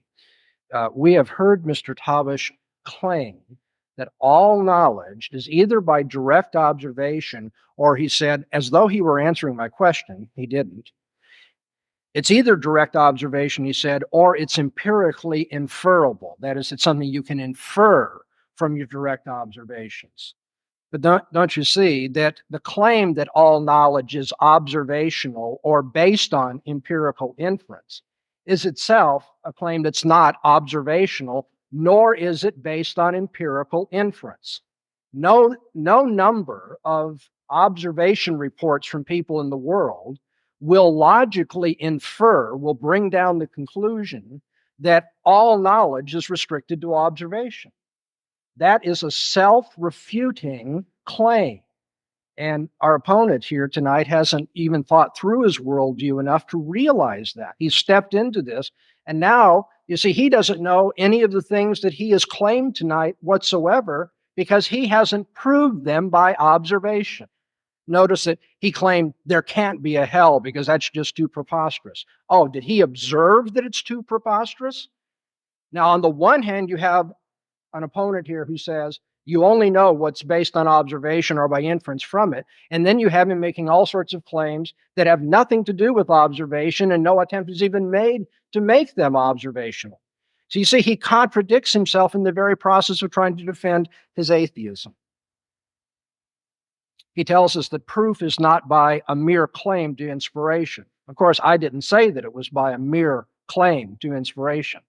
I talked about the fact that the Bible must first make such a claim. It must be self-attesting, or we wouldn't have any reason to take it to be that way. And I said those who reject the claim are reduced to rational absurdity. Not all claims to self-authentication are in fact true. I know that. You can have some guy wander down from the Hollywood Hills and make all kinds of claims that have nothing to do. But the Bible says, reject this claim and you're made a fool intellectually, morally, in terms of human dignity and all the rest. What Mr. Tabash just totally skirted so he could get back to his ridicule approach rather than debating is that I said that we prove the claim of the Bible from the impossibility of the contrary, that it's the very foundation and precondition of what all of us do all the time in our reasoning and our making moral judgments and our living with one another and making human experience intelligible. Throughout this debate, repeatedly, we've heard false assumptions set forth as though he has the right to just say it on his say-so. Isn't that strange for a man who just got upset about thinking I was making a claim true just because it was claimed. He's told you about the questionable text of Scripture, the questionable authorship. I'm prepared to defend every one of those points. The text of the Bible, the authorship of the Bible, were that the issue tonight? It's not. All I want to point out is that his saying that they're questionable shouldn't lead you to think so. I'll give you extensive scholarly bibliography to show that he does not know what he's talking about. He assumes arbitrarily that the Bible doesn't have good credentials as a text. It has excellent credentials. Compare the Bible to what we know about the text of Plato. There's only about a 1,200-year difference between the evidence we have for the New Testament and what we have for Plato, and yet no one questions that we understand what Plato said and so forth. And yet we have this man making a claim that you can't trust the text of the Bible. These are false assumptions, and I just don't want you to think that Christianity crumbles because a man makes claims about it crumbling. It doesn't. Mr. Tabash's appeals for evidence, for the plausibility of reasoning, don't make any sense in terms of his own worldview. His own discourse in debating has assumed the uniformity of nature and the inductive principle, but the worldview he's come to defend cannot rationally warrant or even make intelligible the assumption that we can use the inductive principle, that we can reason from the uniformity of nature. As David Hume showed, Mr. Tabash has been reduced to skepticism tonight, and yet he keeps making claims to knowledge, even though he has no rational foundation for them. By continuing to implicitly use and affirm the principle of uniformity, even though his most distinctive and crucial presuppositions can't rationally allow for that affirmation, his engaging in debate has become its own refutation. We'll now have a 5-minute intermission. And I'd like our panel, who have been screening the questions, to please bring them up. And we will head into the next 30-minute question and answer period in 5 minutes. Thank you. Responding to each question, both gentlemen will get 90 seconds to comment, and then we will alternate questions, and the first question will go to Dr. Bahnsen. Dr. Bahnsen, you have done a good job in disproving Tabash's arguments against why he doesn't believe in God, but the burden of evidence lies with you. You must first prove that God does exist. Please prove it.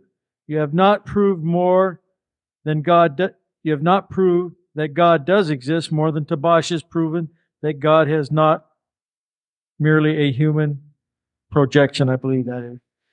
You know, I think the person who's asked the question has really missed the point of the argument. I have proved that God exists, in that all proof requires an assumption about induction and the uniformity of nature, and only the Christian worldview comports with that assumption.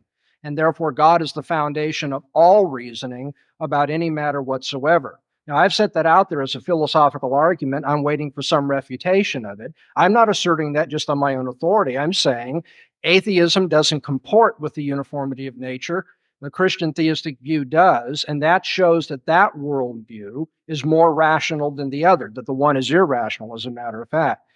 The questioner says that the burden of proof is on me to prove that God exists. Well, that's a very misguided philosophical notion.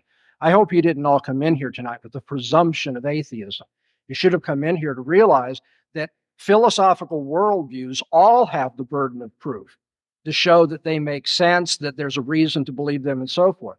Atheism has not offered any reason, any constructive reason for why its worldview should be believed. What I have shown is that if you reject the theistic worldview, if you affirm the atheistic one, then you undermine all reasoning, all science, all human dignity, all moral absolutes, and so forth and so on.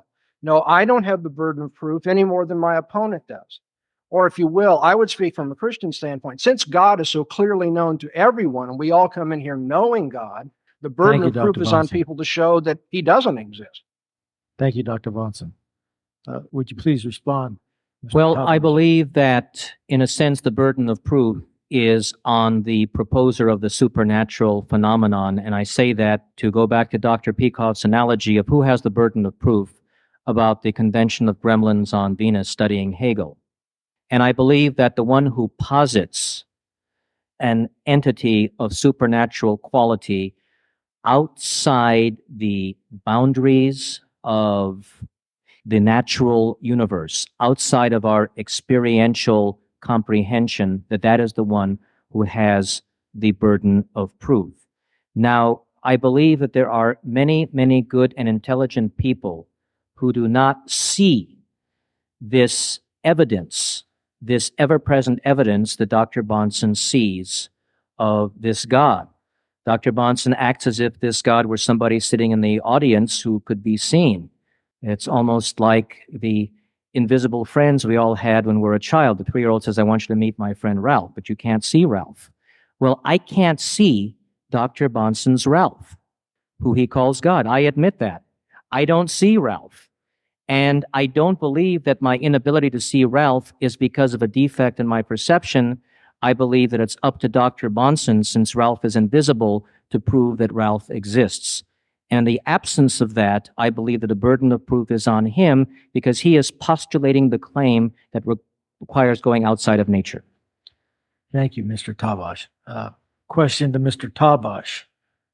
Explain morality and its inception into a pro-atheist, pro-science world. The morality and its inception, practically speaking, is no different from what a lot of believers think, but it is superior. It develops from compassion, from mercy, and from understanding the plight of the human condition. And its derivation comes from the fact that I absolutely do not believe in Dr. Bahnsen's God, and yet I have no trouble condemning the Nazi Holocaust, even if my family were not direct victims of it. During the break, a gentleman with a very distinguished British accent came up to me and said that the Nazi Holocaust is not the only evil in the world. That's true. There are so many other evils. Where is this God? And the final point I would make is that the superiority of the atheist-derived compassion is evidenced by the fact that we don't talk about how justified it is for people to go to hell forever just because they made the wrong theological choice. That, to me, is the most damning, immoral obscenity articulated by Christians. The notion of damnation for non-believers violates every fundamental sense of common sense and fair play.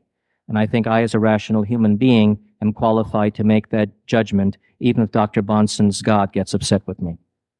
Well, you're not really qualified to make any judgment whatsoever until you can give a rational foundation for reasoning or for moral absolutes. And in your answer, you haven't done it. You've simply, once again, asserted your point of view. And it's not as though we shouldn't hear your point of view and talk about it and so forth, but you're here to debate tonight, and you were asked to offer proof, and you haven't done so. You've just simply said, atheist compassion is better and so forth. Well, hey, let me tell you, the French Revolution and the Soviet gulags were not actually the best representation of compassion anybody has found in history. Atheists are quite capable of oppression, of being nasty so-and-sos and so forth. The difference is that atheists, you see, have every reason to act like a bunch of asses because in their worldview, there's nothing but matter in motion. When an atheist talks about being compassionate, I'd like to know, how do you ask molecules in motion to be compassionate? You're going to have to change your worldview to make sense of what you're saying tonight, Mr. Tabash. Thank you. Dr. Bahnsen, question. Extraordinary claims require extraordinary proofs. Where is the extraordinary proof of your extraordinary claim for God's existence? Very good. You're right. Extraordinary claims do require extraordinary proof. And here's extraordinary proof. When you talk about a claim which, when rejected, undermines the possibility of making intelligible all other claims, that's extraordinary. For you see, if I reject, the idea that there's, so many pounds of Cocoa Puffs in the world, that claim doesn't really have an effect on a whole bunch of other claims. It may affect claims about how much money can be made for selling cereal and so forth, but it's rather limited. But when you make the extraordinary claim that the philosophical precondition of intelligibility for anything is based upon that worldview, that's a rather magnanimous thing. And now that hasn't been disproven. In fact, that has been assumed in all of what my opponent has had to say, that the universe is uniform, that we can use the inductive principle, that there are moral absolutes, and that comports with the Christian worldview. And that's why the extraordinary claims of Christianity, or about the existence of God or the supernatural, have been met with the extraordinary proof that when you reject it, you undermine all philosophical possibility of making rationality, science, morality possible. You see, in a sense, the supernatural is the presupposition of the intelligibility of the natural. So whenever anybody appeals to the natural world and says, this is intelligible, I say you're already assuming Thank a you, Dr. worldview Bahnsen. that you reject. Mr. Tabash, would you please respond? Well, the problem with Dr. Bahnsen's argument is that he assumes what he has completely failed to prove thus far.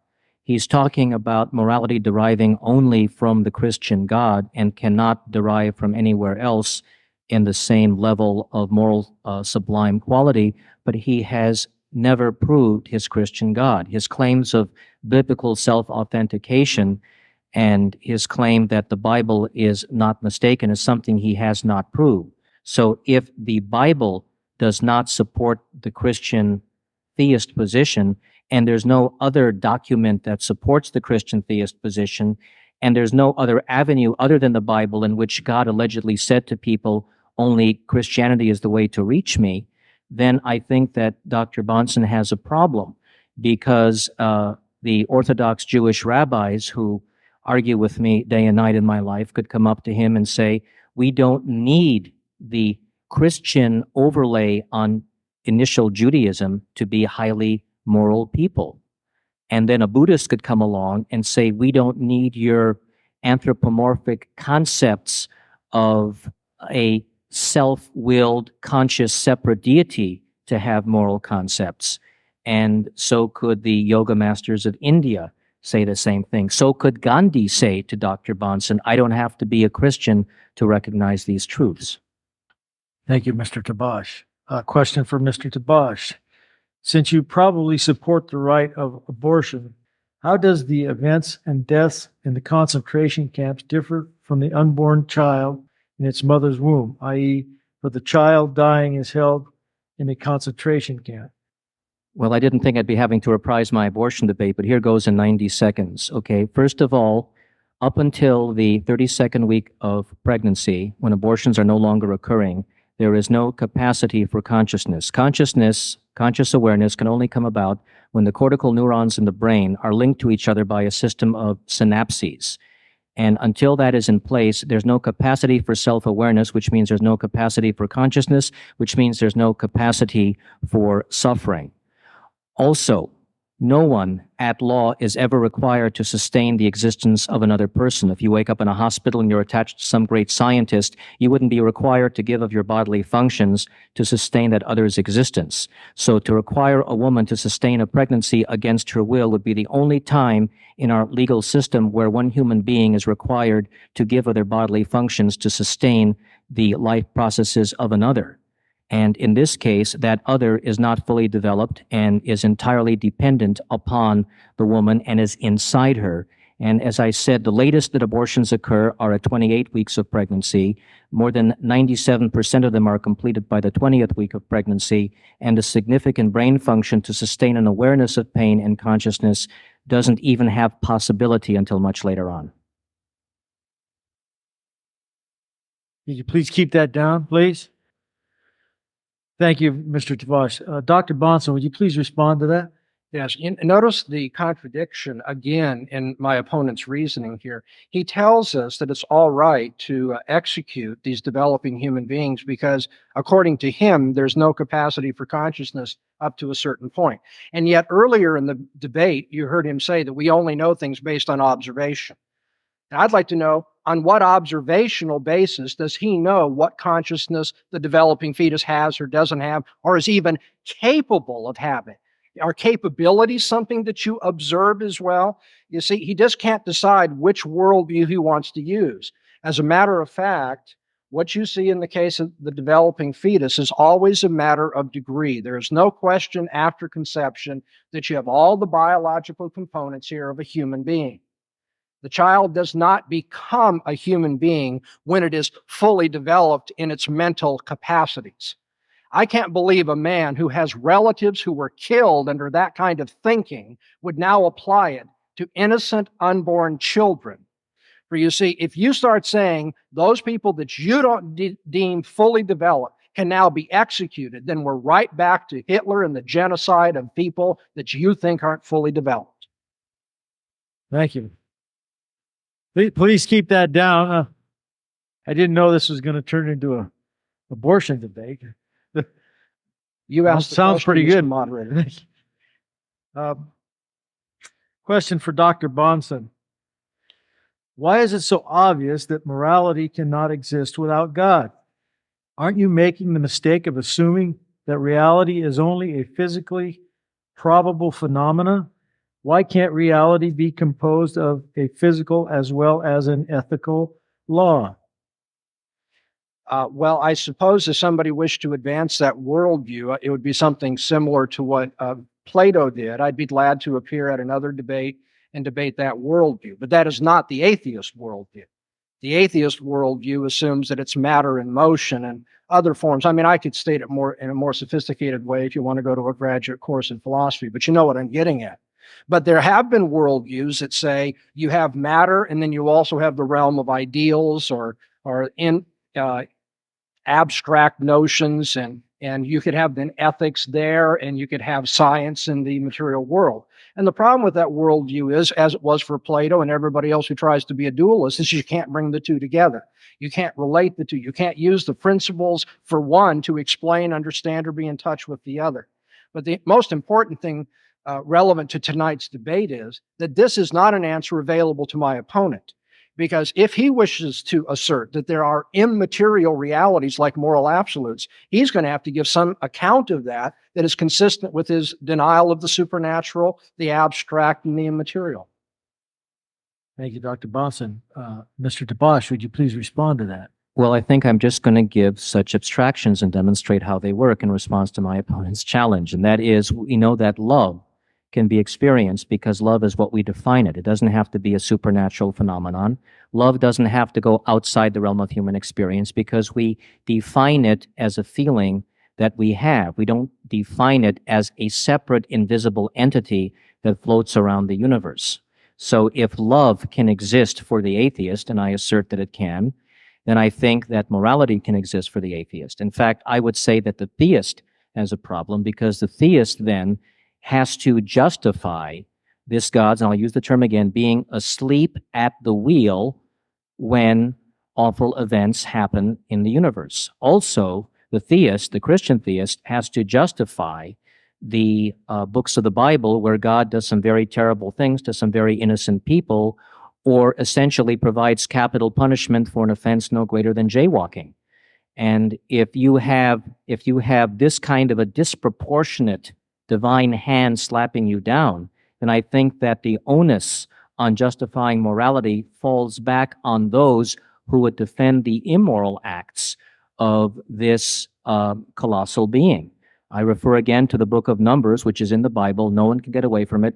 God orders Moses to have a man stoned for nothing more than picking up sticks on the Sabbath. I mean, talk about a disproportionate punishment that's very dangerous. Thank you, Mr. Tabash. A question for Mr. Tabash. Each of your arguments contains such words as monstrous, ridiculous, justice, plus absurd. Each of these words assumes a sense of value. In a universe without design, where does this sense of value base itself? The sense of value comes from our experience as human beings, looking at the human condition and struggling with the vicissitudes of life and coming up with, as best we can, realistic answers. It does not come from inventing in our own minds a fictitious being who we then vest with the authority to control us. It doesn't come by pretending that something outside of ourselves exists and then using that something outside of ourselves to then put moral controls on us.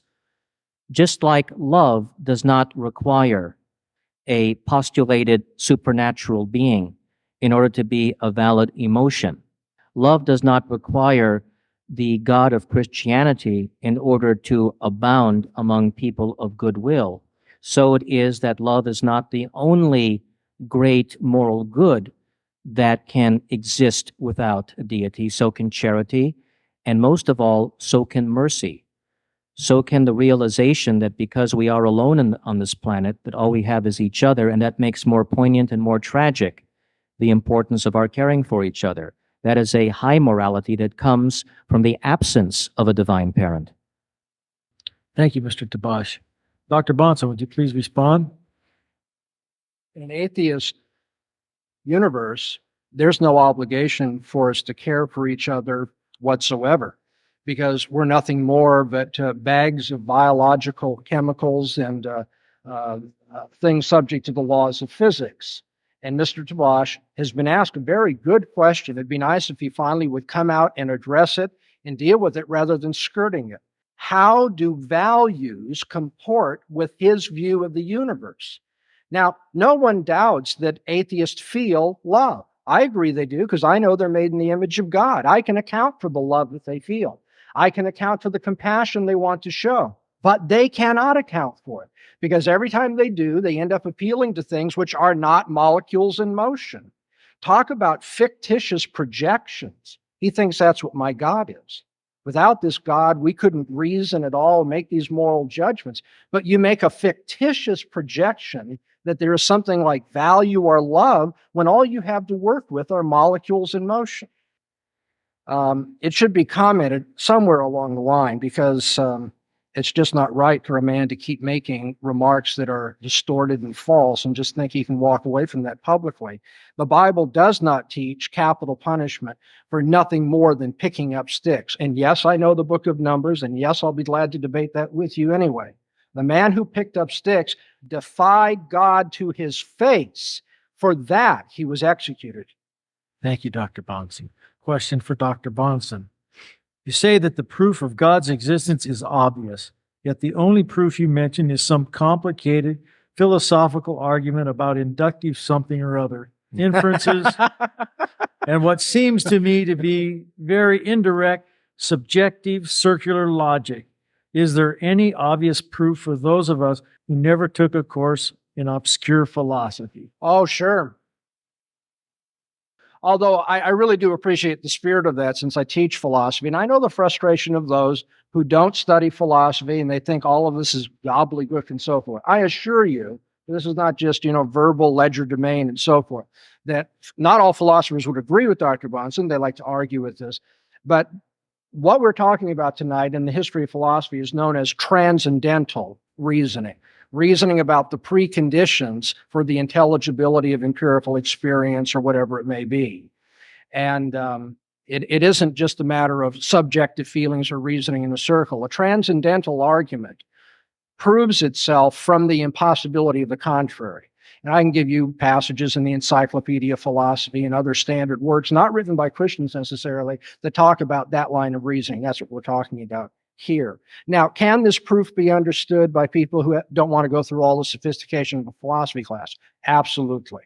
I've come here because it's an academic institution and tried to do something midway between very popular and something that I would have done in graduate school in philosophy. But I could do something, just very, very popular. That's what I'm doing when I talk about, on the atheist worldview, people are nothing more but matter and motion, molecules, moving around. Now, if that's all we are, and if all we know is our sense experience, then what I'm saying is we have no basis for making projections into the future about what might happen, in terms of science or anything else. And therefore, atheism is irrational. Thank you, Dr. Bahnsen. You're out of order, please. Would you please respond to that, Mr. Tabash? Well, I think that one of Dr. Bahnsen's techniques is, regardless of how I answer something, to accuse me of dodging it, and that's going to be probably the only thing eternal about this debate. So I'm going to accuse him of the same thing, and I'm going to say that I believe that he has dodged the proofs of God, and he has dodged, most importantly, the proofs of the text that underlie his claim that God not only exists, but exists in the way that Dr. Bahnsen says God does, which is as a Christian deity.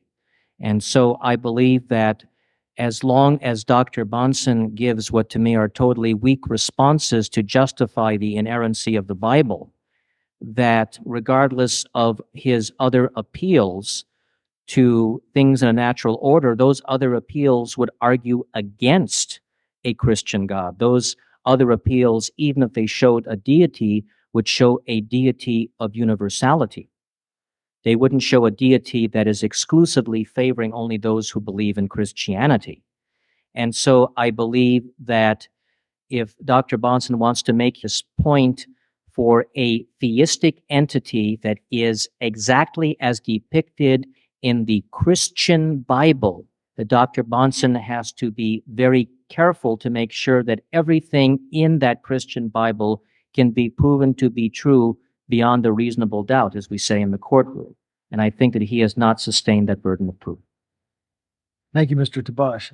Mr. Tabash, if you say there is no God, how do you explain the existence of the universe?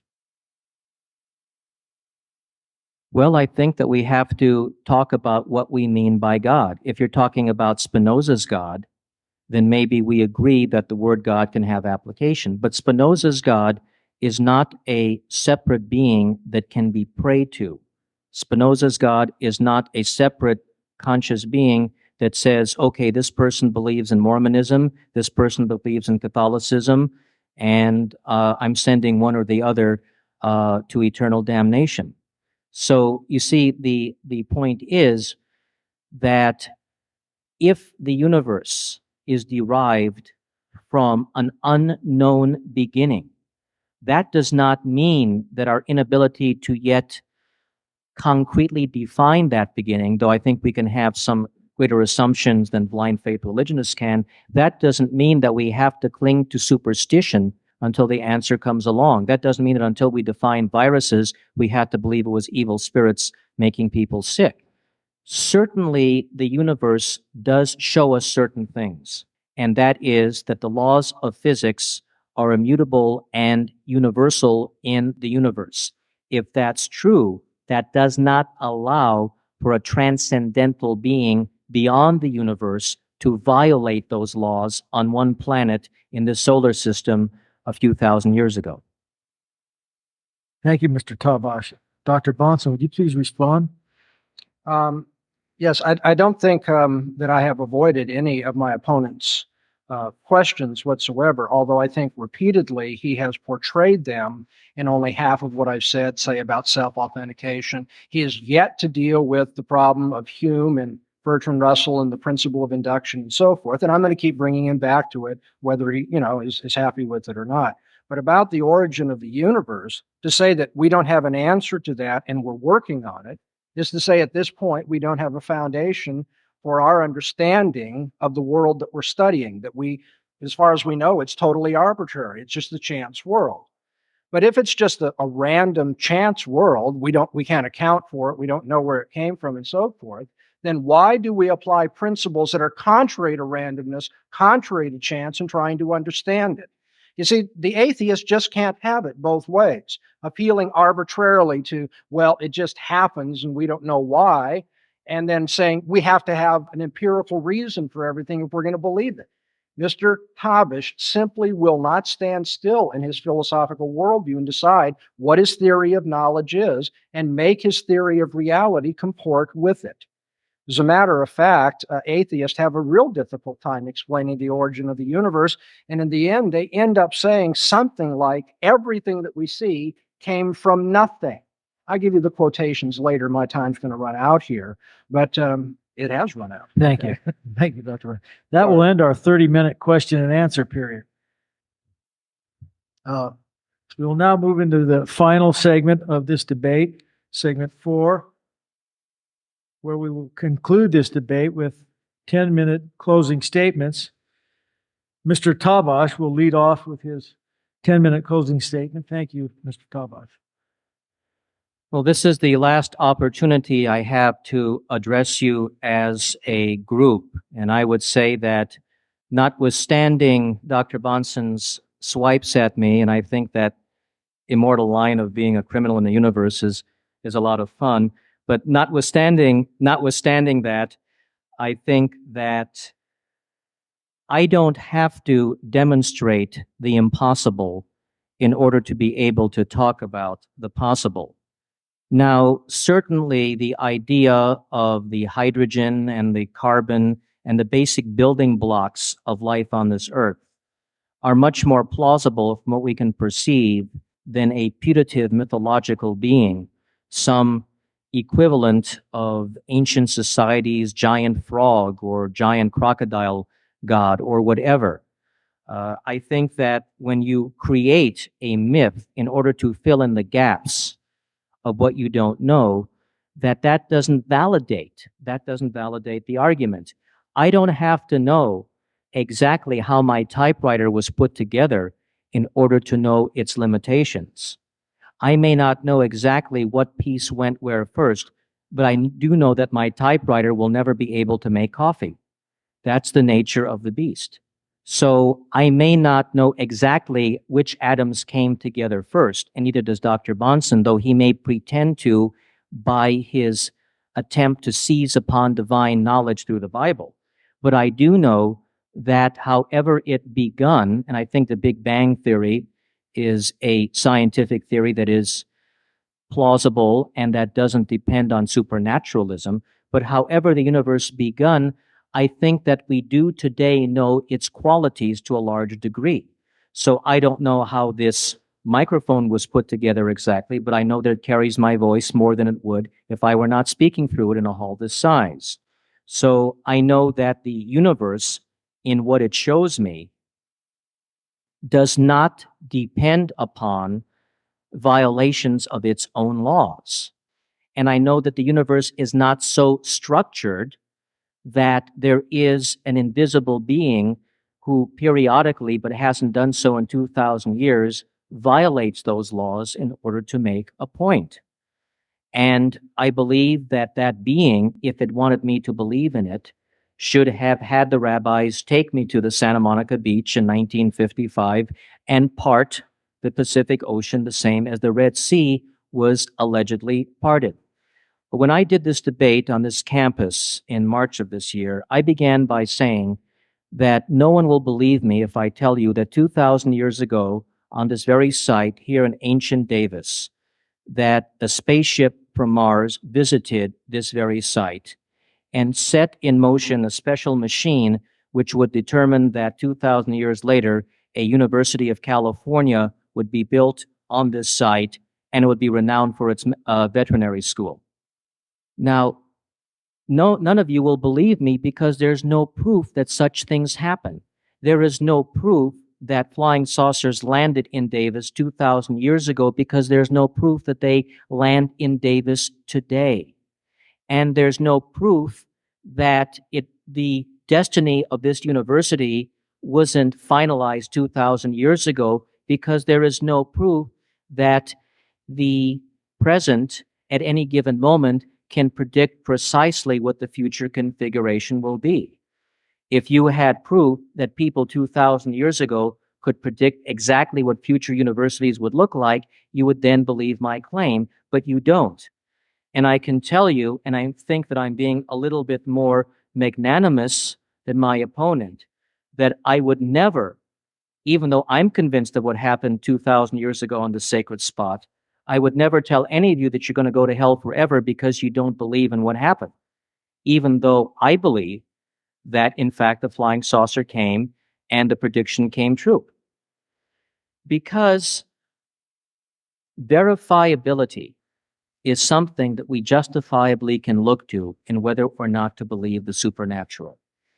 And self-authenticating accounts in books written a long time ago don't prove the supernatural if there is no visible outside evidence of the supernatural. If Dr. Bahnsen chooses and wants to meet me somewhere in the California coast and demonstrate to me that he can walk on water, I submit and I pledge to all of you I will be duly impressed. Also, if Dr. Bahnsen will come with me to the Skid Row in downtown Los Angeles and have just a few pieces of fish and feed hundreds of people, and I see those fish multiplying in his hand out of nowhere to feed the multitudes of homeless in downtown Los Angeles, then I would be duly impressed. So if these extraordinary events can in fact occur, then they must visibly occur outside the boundaries of a book that does no more than claim about them. Because you see, that reduces the Bible to the same kind of literature as the UFO abductees who claim that they have been taken aboard UFOs and that their bodies and minds have been modified.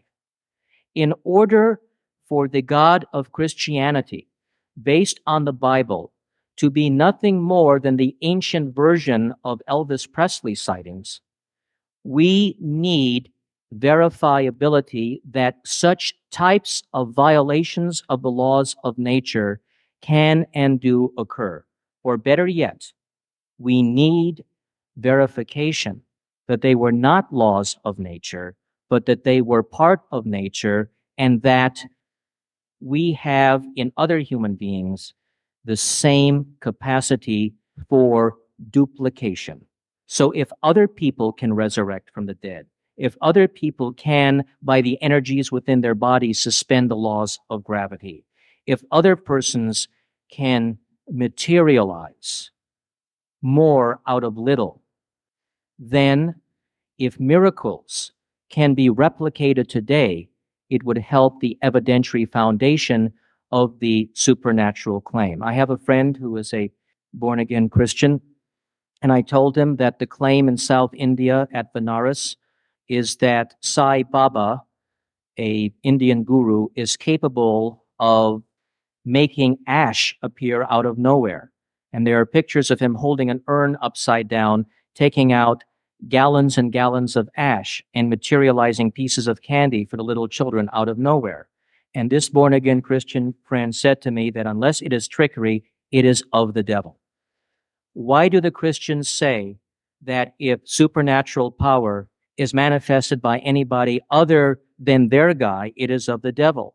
Why can't a believer in Satya Sai Baba say that if Jesus did it, Jesus is the devil? Why is it justified for believing Christians to say that supernaturalism, when manifested by other people, is satanic, but it's not okay for other types of spiritual seekers to say supernaturalism as manifested in Christianity is satanic? Where is the proof either way? Where is the proof that the miracles of Jesus of Nazareth occurred? And if they did occur, where is the proof that they are the only ones that ever happened? 100 Tibetan monks will testify that their leader, when he died, bodily dematerialized and disappeared in a golden light. Why is that any less verifiable? Why is that any less believable than the claim of Jesus of Nazareth? And if they're equally believable, why should not that revered Tibetan Lama be considered the equal of Jesus of Nazareth in terms of spirituality? Why this childish claim that only our guy is the man and everybody else's guy is not the man? Where is the evidentiary justification to back up the supernatural claim that your supernatural being can beat up anybody else's supernatural being on the block? That verifiability, that veridical evidence has not been adduced by any Christian thinker whatsoever at any time. And so I would recommend, if you have to believe in a God, don't believe in one that's going to send you to hell forever just because you don't buy the right theory. Believe in a God that loves everybody. And if you can't believe in a God, then let's really concentrate on loving each other, because I suspect it's all we've got. Thank you. Thank you. Thank you, Mr. Tabash. Dr. Bahnsen, would you please give us your 10-minute closing statement? Well, what lessons have we learned tonight? I think this much is plain from Mr. Tabash's rhetoric about, burning in barbecue pits and things of that nature, and challenging God and claiming things about mythology, that Having a sharp tongue is not a sure indicator of possessing an equally sharp mind philosophically or using cogent reasoning. Great emphasis has been placed in my opponent's speaking tonight upon the idea of visible verification. Well, in the book of 2 Peter, chapter 1, the Apostle Peter makes this claim. For we did not follow cunningly devised fables when we made known unto you the power and the coming of our Lord Jesus Christ, for we were eyewitnesses of his majesty. Now, just reading the verse doesn't prove that to be true, but you need to be aware that the nature of the system he's arguing against says God has provided visible verification. And so when he keeps saying we've got to have it, we have to have it, the point is it's been given. And according to Peter, he wrote this at a time when people could check out the claims after all. Hostile witnesses could easily have disproven it if they wanted to. He said it has come into history. We have the empirical verification. Now, a much stronger claim, you see, and this is the one that Mr. Tabash really relies on, is that even apart from claims like this in a dusty old book with, inauthentic authorship and all these kind of pathetic, unproven, slanders that he gives against the book, he'd say, well, you can make that claim, but it's just implausible. Over and over again, we've heard about the plausibility or the implausibility of this, that it's more plausible about flying saucers than about miracles and resurrections, whatever it may be. But remember that the way in which you, and I'm talking to all of us, whether, we happen to agree with me or with him, all of us just have to understand this is a matter of intellectual integrity to note. What you think is plausible is a reflection of your basic conception of reality and how you know what you know and how you should live your life. Plausibility is rated by your worldview. It doesn't bother me in the slightest that he finds the miracle claims of Christianity implausible. I don't expect a person who doesn't share my worldview to think they're plausible. But of course, I find the things he's saying to be implausible. Now, should we just stand here and call each other names and talk about barbecue pits and magnanimity and all that? Or should we get down to the philosophical tough job of arguing about these worldviews and which comport with rationality and morality and so forth? This is what Mr. Tabash has not done tonight. The bulk of Mr. Tabash's argumentation has simply been philosophically irrelevant. He's engaged in the, I think, childish assumption that if he doesn't like something, then it doesn't exist. He has the right to superimpose his values. And since he doesn't like the God revealed in the Bible, the God of the Bible doesn't exist.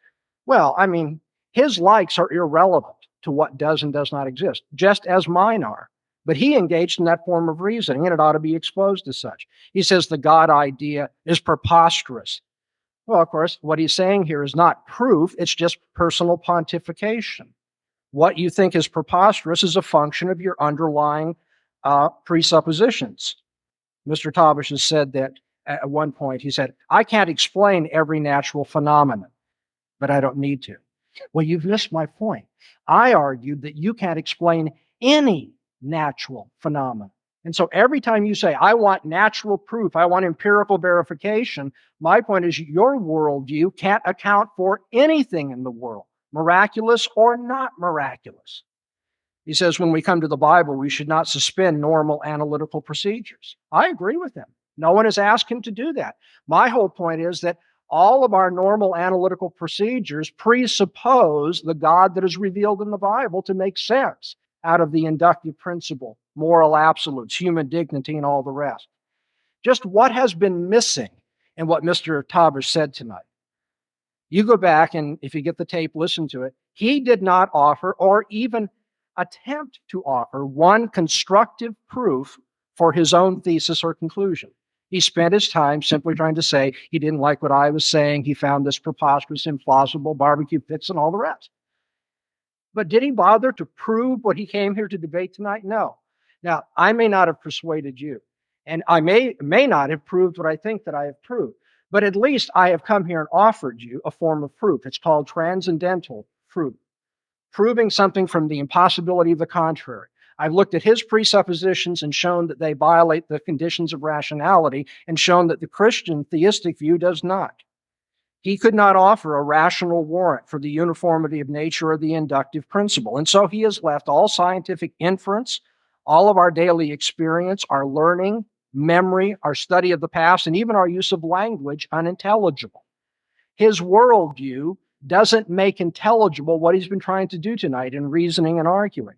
In fact, he's even engaged in the just egregious self-contradiction in his theory of knowledge that we only know things on the basis of empirical experience, and that he's made all sorts of claims that have nothing to do with empirical experience, including the claim that we only know things based on empirical experience. He couldn't defend his ready appeal to moral absolutes. He couldn't show why he wasn't being arbitrary when he condemns one thing and condones another thing. My opponent never explained how atheism allows that humans have more dignity than snails or dogs. How love is anything more than some kind of, indigestion that you feel. How life could arise from non-life. He had no answer that accounts for laws and concepts and rationality. He simply couldn't cogently answer the challenges that were given to him. On the other hand, the proof of God's existence is that without him, you cannot prove anything at all, whether in science or ethics or just ordinary human experience. You can't make sense of or offer rational evidence for the inescapable assumption of uniformity, which atheism violates. That assumption is foundational to all thinking and all reasoning. You can't coherently assert any kind of moral evaluation or judgment if people are nothing more but molecules in motion. And so we found tonight that atheists are uncomfortable with the need for being tough-minded in philosophy. I know that they can be ridiculing us, and I'm certainly sorry when any kind of debate, comes down to that, even if I have engaged in that. But tough-minded philosophical thinking has just not been found in the case that he's tried to offer. Atheists thoughtlessly profess, and they are emotionally committed to an underlying worldview that happens to render the reasoning, science, and ethics they want to do unintelligible. If atheists were consistent with their uncritical, fundamental beliefs about the nature of reality, they aren't, of course, but if they were consistent, they couldn't make sense of what we all take for granted, from toothpaste to the planets. So contrary to their professed theoretical presuppositions and actual practice in the real world, in debates before real university audiences, atheists pretend that there's uniformity in nature, that they can appeal to the absolutes of ethics. But on atheist presuppositions, you can't intelligently account for reasoning or discourse or debate at all. What I'm saying here simply is that Mr. Tabash is a living contradiction. He cannot account for his fundamental convictions about the world, about life, and about how we know what we know. Indeed, it's evident that he's not even thought seriously and critically about such matters because he just wanders into self-contradiction when he starts talking about these basic matters. He's indulged in reasoning, which is really, and I don't mean this personally, pathetic for its arbitrariness and its contradictory character, for its unproven, emotion-driven pronouncements, basically a line of thinking which violates the fundamental criteria of rationality. The atheist is satisfied to ignore the need for intellectual justification and explanation, the need to gain consistency within his total beliefs, and the need to demonstrate systematic cogency in his overall perspective on the world, man, and values. And in this light, atheism, for all its proud boast of scholarly adequacy, is a kind of intellectual adolescence which refuses to think hard, face the facts, and be tough-minded. Atheists live, when all is said and done, and you push them, by blind and contradictory faith about how we know what we know and what the nature of reality is. Atheism is arbitrary and irrational, all the while dressing up in the costume of rationality. Philosophically speaking, it's really much closer to superstition, undisciplined reflection and wishful thinking than to science. No wonder that Scripture says that it's the fool who says in his heart there is no God. Paul says, professing themselves to be wise, those who are unbelievers, they became fools. That is not name-calling. That's a description of what happens to your reasoning when you will not admit the obvious. Mr. Tabash is in a lot of company, but the fact that there are a lot of people who do that sort of thing doesn't make his thinking any less superstitious or arbitrary. He is simply taking his Bahnsen. intellectual autonomy for granted. Thank you very much. I hope tonight's event has been both educational and eye-opening for each of you. Please take the time to give us some feedback by completing the response cards that were provided in this evening's programs. You can turn them into any usher in the table or at the entrance. Also, if you're interested, this event has been recorded both by audio and video. And if you're interested in getting a copy of that, if you could get a hold of Truth Seekers via the phone number on the response card or the address in tonight's pamphlet. Another additional note, tomorrow night, Truth Seekers will be sponsoring Mr. Greg Bahnsen once again in Chemistry 194 at 7 p.m. It's another hall on campus. He will be speaking on the topic of does morality and ethics depend upon God? This will be an excellent opportunity for you to hear his thoughts once again and to articulate your own as he will be fielding questions from the audience firsthand. Truth Seekers would also like to thank the Ramada Inn for providing accommodations for this evening. In addition, a special thanks to all those who have aided physically and financially in making this event take place. Thank you for coming and have a safe trip home. God bless you.